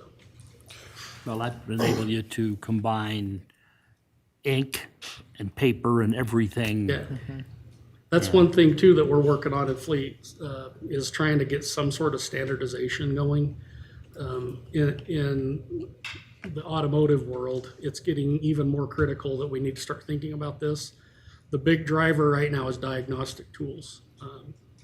Every year the cars get a little fancier, and every year the garbage trucks get fancier. I mean, we now have digital dashboards in a garbage truck that bounces up and down in the landfill. We don't want that. We want like something that's more robust. But that's the way it is. That's all you can get. And so what's hard now is our technicians are having to learn more and more and more every day how to communicate with these vehicles. Because the days of just saying, oh, I think it's this and changing it are gone, because there's so much redundancy built into these things. And I mean, they're communicating on CAN bus wire now, which is super low milliamp wire that's really thin. We just had a mouse get into a garbage truck and completely disassembled the wiring. And it is a nightmare right now because there's so much wiring. We voiced our concerns to the truck manufacturers, but they're going to do what sells trucks. So. Councilmember Mangum. So I have a comment. I think it'll shift into a question. But on that same line, and then looking at deferred maintenance and central purchasing, you guys have done a really good job doing a lot of work in-house. having our own mechanics who are doing the majority of the work, the bulk of the work right there in-house, has saved a lot of money in your departments. Even to the fact of like the winter spraying for the ice and whatnot on the roads, creating our own sprayers. We saved a lot of money there. And so I think that any effort that you can create to save more money and to do it in-house and to centralize things, I think that's a great idea. Can you briefly give us like an idea of what that looks like and the difference from shopping it around versus us doing it in-house? As far as cost or? Cost and then just time and just, the overall execution? Yeah, we haven't really dove too hard into cost yet because Idaho bid law is tricky. So as soon as you start talking to people, then you just spoiled the bid process. So it's kind of tough to kick tires too much, but we can go to a distributor and buy a case of toilet paper and compare it to what we buy it at. And it's considerably cheaper. I mean, it's not 50%, but it's probably 10% cheaper. And so we see that kind of across the board. Can I give you a number of what I think it would be? Money-wise. Efficiency-wise, I think it would be huge. We've toyed around a little bit. We have a facility maintenance worker at our building that does the upkeep. He's paid half by streets, half by sanitation. We have a small little van that utility building no longer uses. That could become a delivery truck. That person could go from building to building and stock their shelves. We've just tried and work that in. So, If I can, Tom, when you think about though, like here at City Hall, right? One of the finance people does the order, and it's the time to get away from working on budgets or whatever. It's that time savings where you have multiple buildings doing all of that. If it was just one person or one department having all of that inventory stored at street or sanitation, and then could just go out and make a delivery. And it's just, there's so much time that's, it's always hard to put an exact time on it and dollar amount, but I think that we're gonna have to do this just to, number one, keep up with the amount of money that we can raise and stuff we have to do. We're gonna have to become more creative on saving dollars and time that we can. So I want to make sure we focus on budget right now instead of brainstorming. It's a great brainstorming thing, but budget is what we're here for, so let's focus on that. I'm going to distract us a little further. I The world figured I you came would. from, this is called Six Sigma, and it's proven to save money. That's the way things are built today. we've seen that a lot with our technicians when we started Fleet. Everybody used to get their own parts. And so instead of fixing trucks, they were on the phone. They'd drive to the parts store if they couldn't deliver it. You have a little chat with the parts guy and blah, blah, blah. To Gene's point, I think let people do what they're good at, and they do what they're good at and let somebody backfill on some of those duties. We got to go over this and bring it back to council when we have an idea of what it looks like. This, like I say, we're budget focused right now. Let's not brainstorm focus. Thank you. Yep. All right.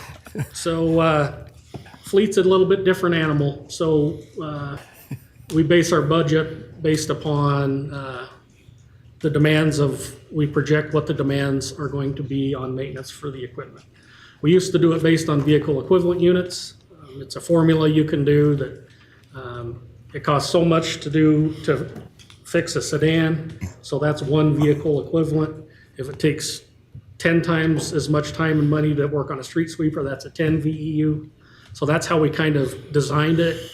We're now getting more data, and the VEUs that we were using were a little too high, which is good. That's cut some of the department's fleet bills down. So now that we've got some data, what we're actually doing is doing a 3-year rolling average. And so for the last 3 years, what they spent, we'll take that average, and that's what we're going to forecast for the next year's impacts. And so what we do is we run all that through. We determine that's the revenue that we're projecting to make, and then we base our expenditures off of that. Councilmember Nichols? So are all of the expenses for fleet reimbursed by one department or another Yes. entirely? There is some non-direct time, we call it, that fleet does have some money in the admin division to cover those. Like when it's time to clean the shop, right? We don't bill that to another department, they do that. And so we have some money in our admin for that. Okay, thank you. So expenditures, you can see, we talked about personnel, that's probably gonna shift a little bit. We're bumping up our operations by about 30,000, that's just parts. Parts are climbing, but it's kind of a transfer, or it's kind of a pass-through. As the parts go up, unfortunately, the departments get charged more. We're always way off on our parts and way off on our revenues. We're trying to get that better.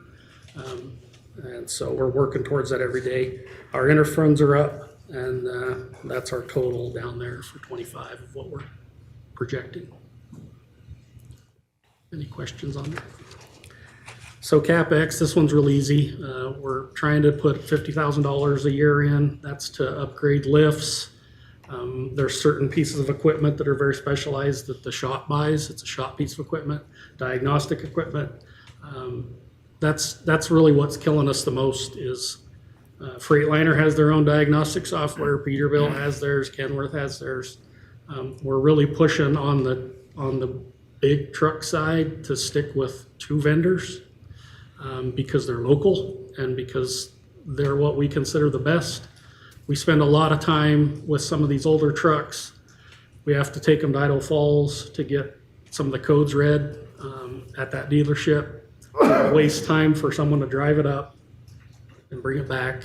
So we're trying to keep everything in our city. So, Councilmember Mangum. Is 50,000 enough? yeah, I think so. I think that's conservative, but we'll make it work. We're soldiers. Well, I appreciate the idea of making it work, but like, is it feasible to make it work? You know what I mean? Like, is that an undershot? We're playing it super conservative to What where would be nice, we don't have a lift in every bay. It's very hard on guys crawling up and down all day long. We've tried to get as many lifts as we can. We're working on that. But it would save, I believe, a lot of time and effort if we could get lifts. And so we think with this 50,000, we can start getting a lift and some diagnostic equipment every year instead of just spending, a couple $100,000 and putting lifts everywhere. So we think this is fairly sustainable right now. Any questions? Okay, fuel. We got your numbers, Josh, so. For For highway users. Wore us out enough to get the fuel now. Yeah, so if you guys want to take a nap, that's great. So, we'll start with, Streets, it's not gonna work.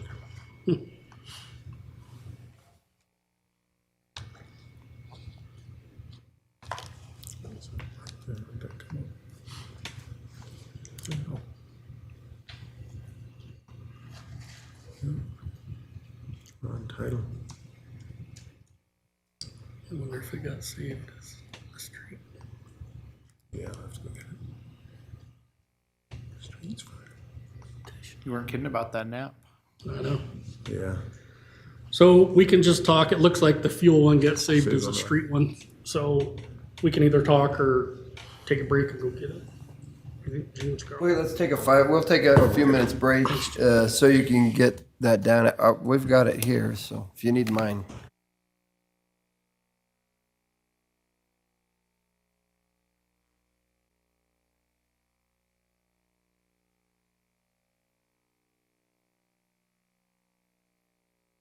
Thing back in order, so we'll go ahead and get started with our fleet or fuel site presentation. Yep, so we're gonna talk about fuel. One of our big completed projects is we got done with the new fuel site. If any of you have not seen it, we encourage you to come over. It turned out really nice, we're really proud of it.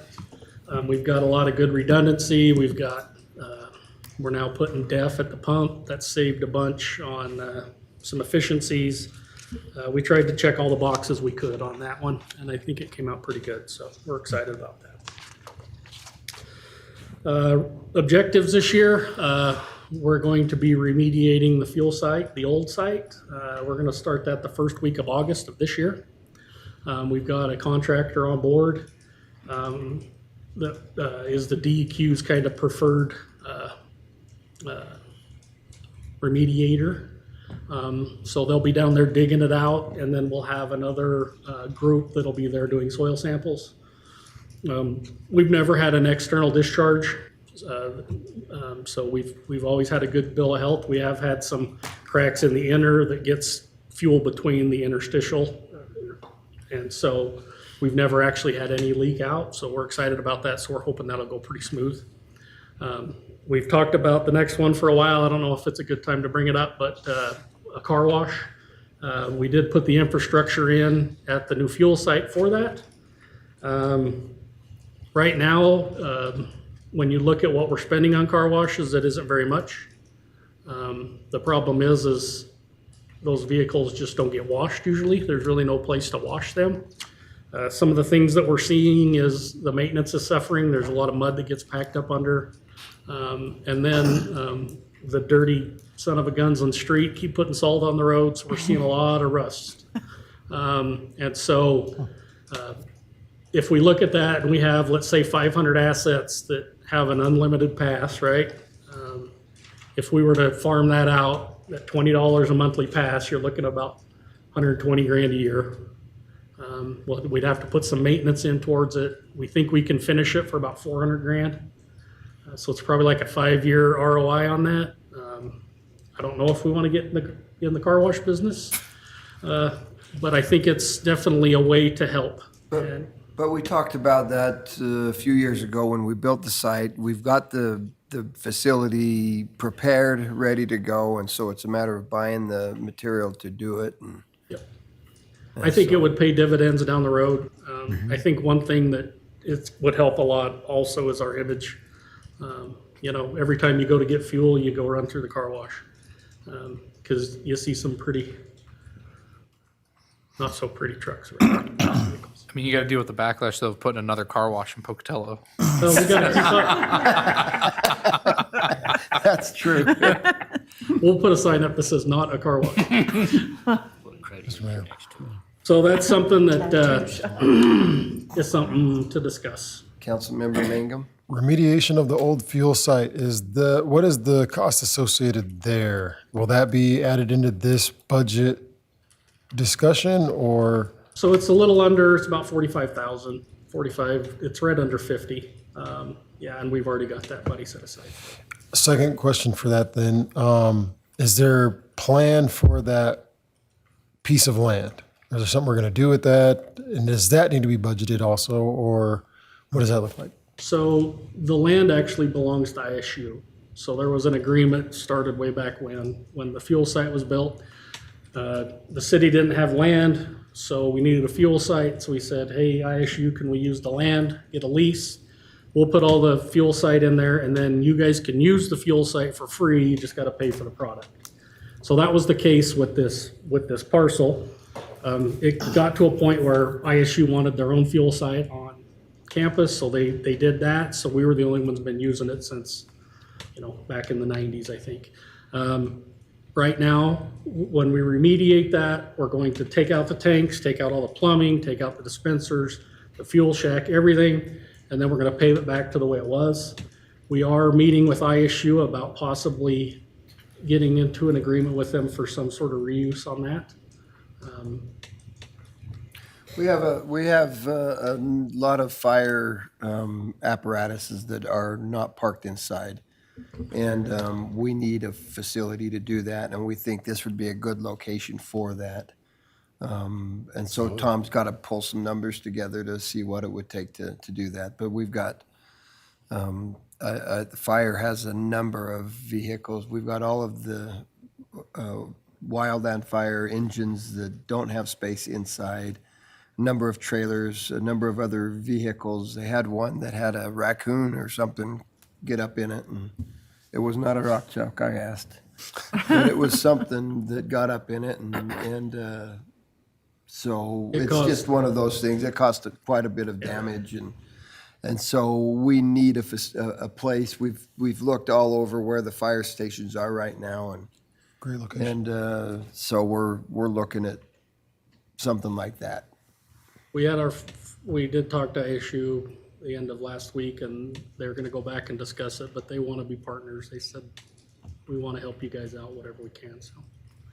We were very optimistic, but It's cautiously. fenced. It's everything that we need. Plus, we can build a building on it that we would need to. Probably the lean-tos Like a pole barn type structure. that Got some Tom quotes has on for those. all of his vehicles. That we have a lot of maintenance that we shouldn't have on those fire vehicles because they're outside. We don't have anywhere for them. One of the big things too, not to go down another rabbit hole, sorry, is the tires. Those are very expensive tires because they're high ply tires for the weight. And there's a lot of hoses on those trucks that sit out and rot. So it's, I think, pretty imperative to get those things inside somewhere. Mr. Mayor, are you anticipating this would be a temperature-controlled facility? We probably something like that. Something like that. Yes, they've done a good job with their sanitation trucks out there. That it's wide open, but they've got the heaters and everything that come on at the right times to protect the vehicles and things. And so we don't know.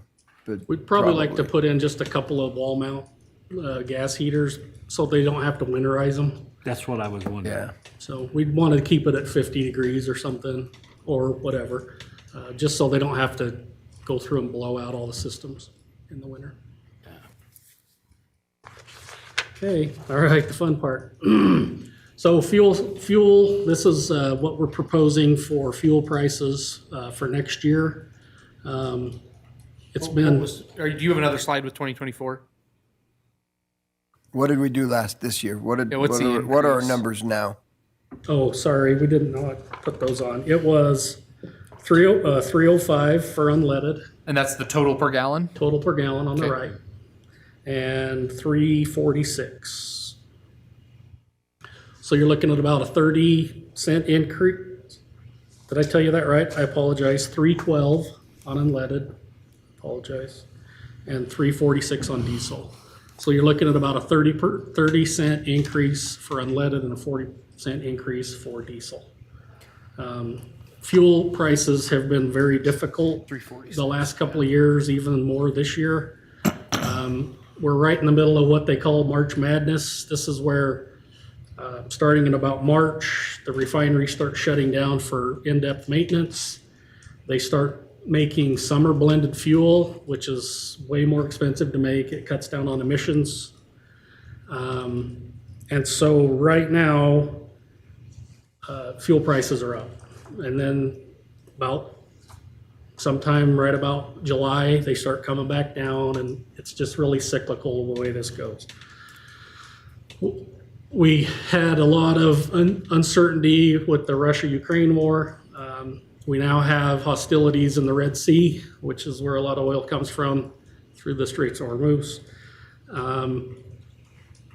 We've also seen that Ukraine's now bombing Russian refineries, which is making it even more chaotic.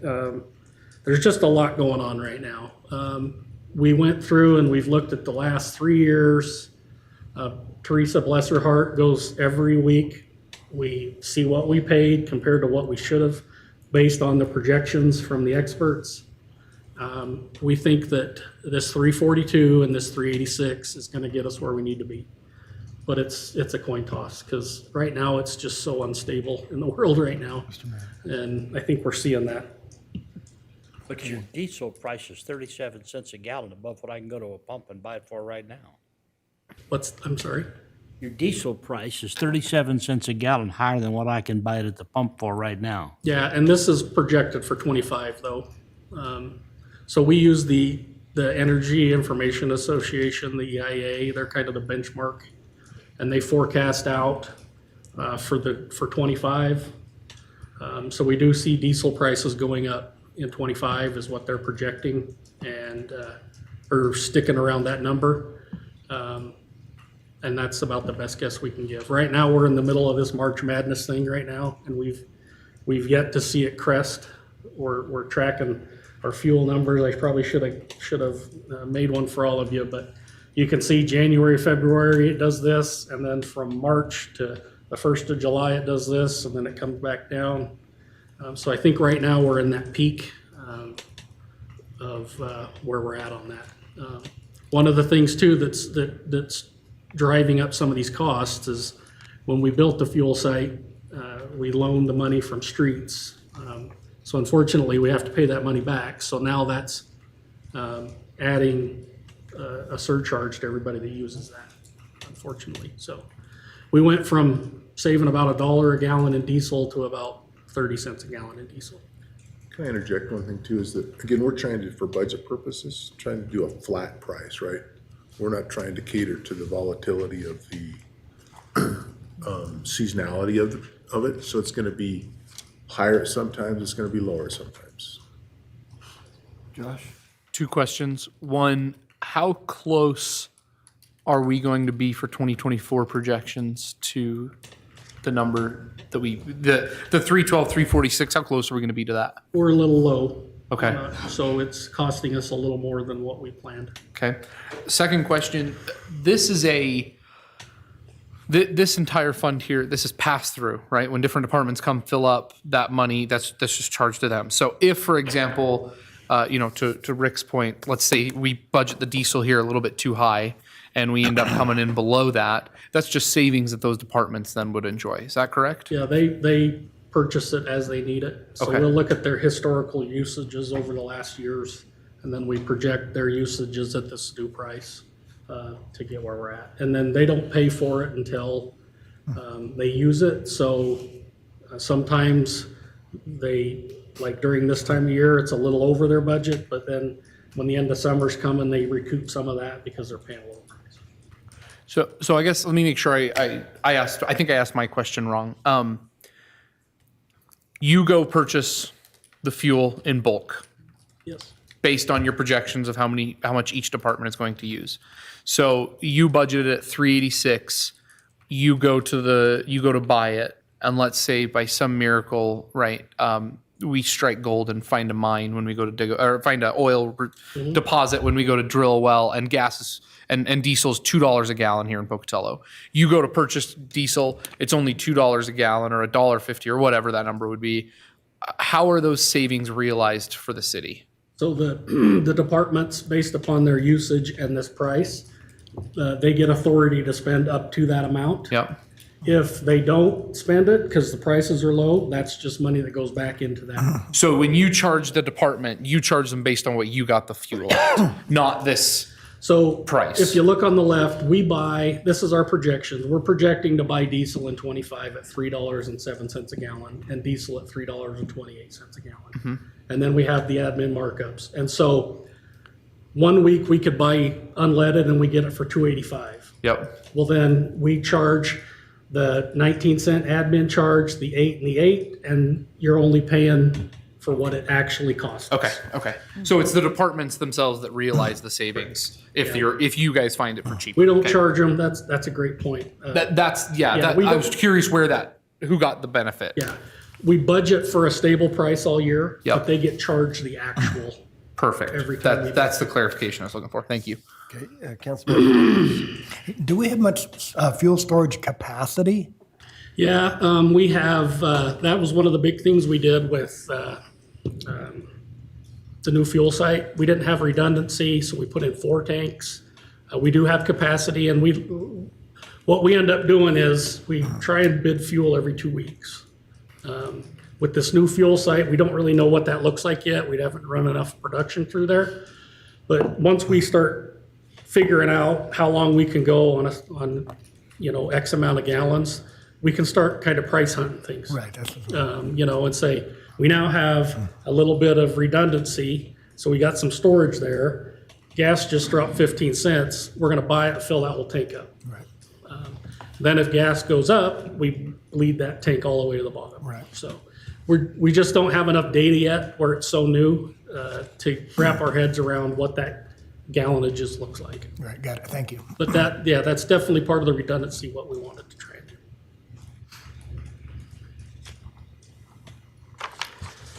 So we've enclosed or added some of the impacts that the departments, just so you can kind of see what that looks like based upon their usages last year.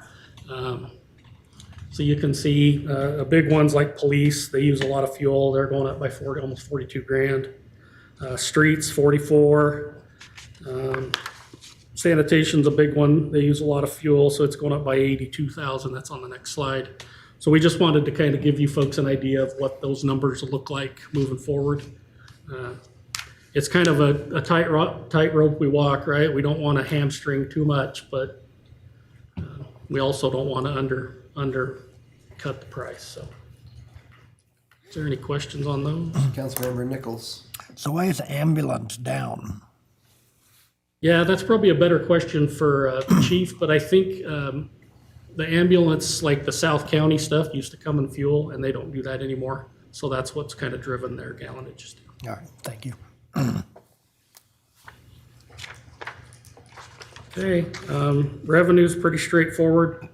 It's based upon the cost per gallon and the usage, so it's gone up almost 200,000. And then the expenses are pretty minimal. It just all basically goes towards buying fuel. There is some administrative stuff.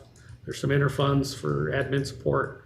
And then we've thrown this $95,000 in. We put that in there as capital improvement.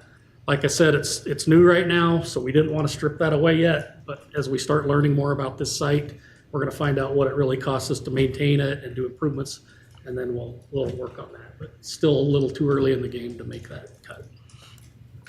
But that's our hope, is our capital improvements will go down. Any think other that's it. questions? Okay, super, thank you. Then with that, thank you, council, for your time today. With that, we are adjourned. Thank you. Wait.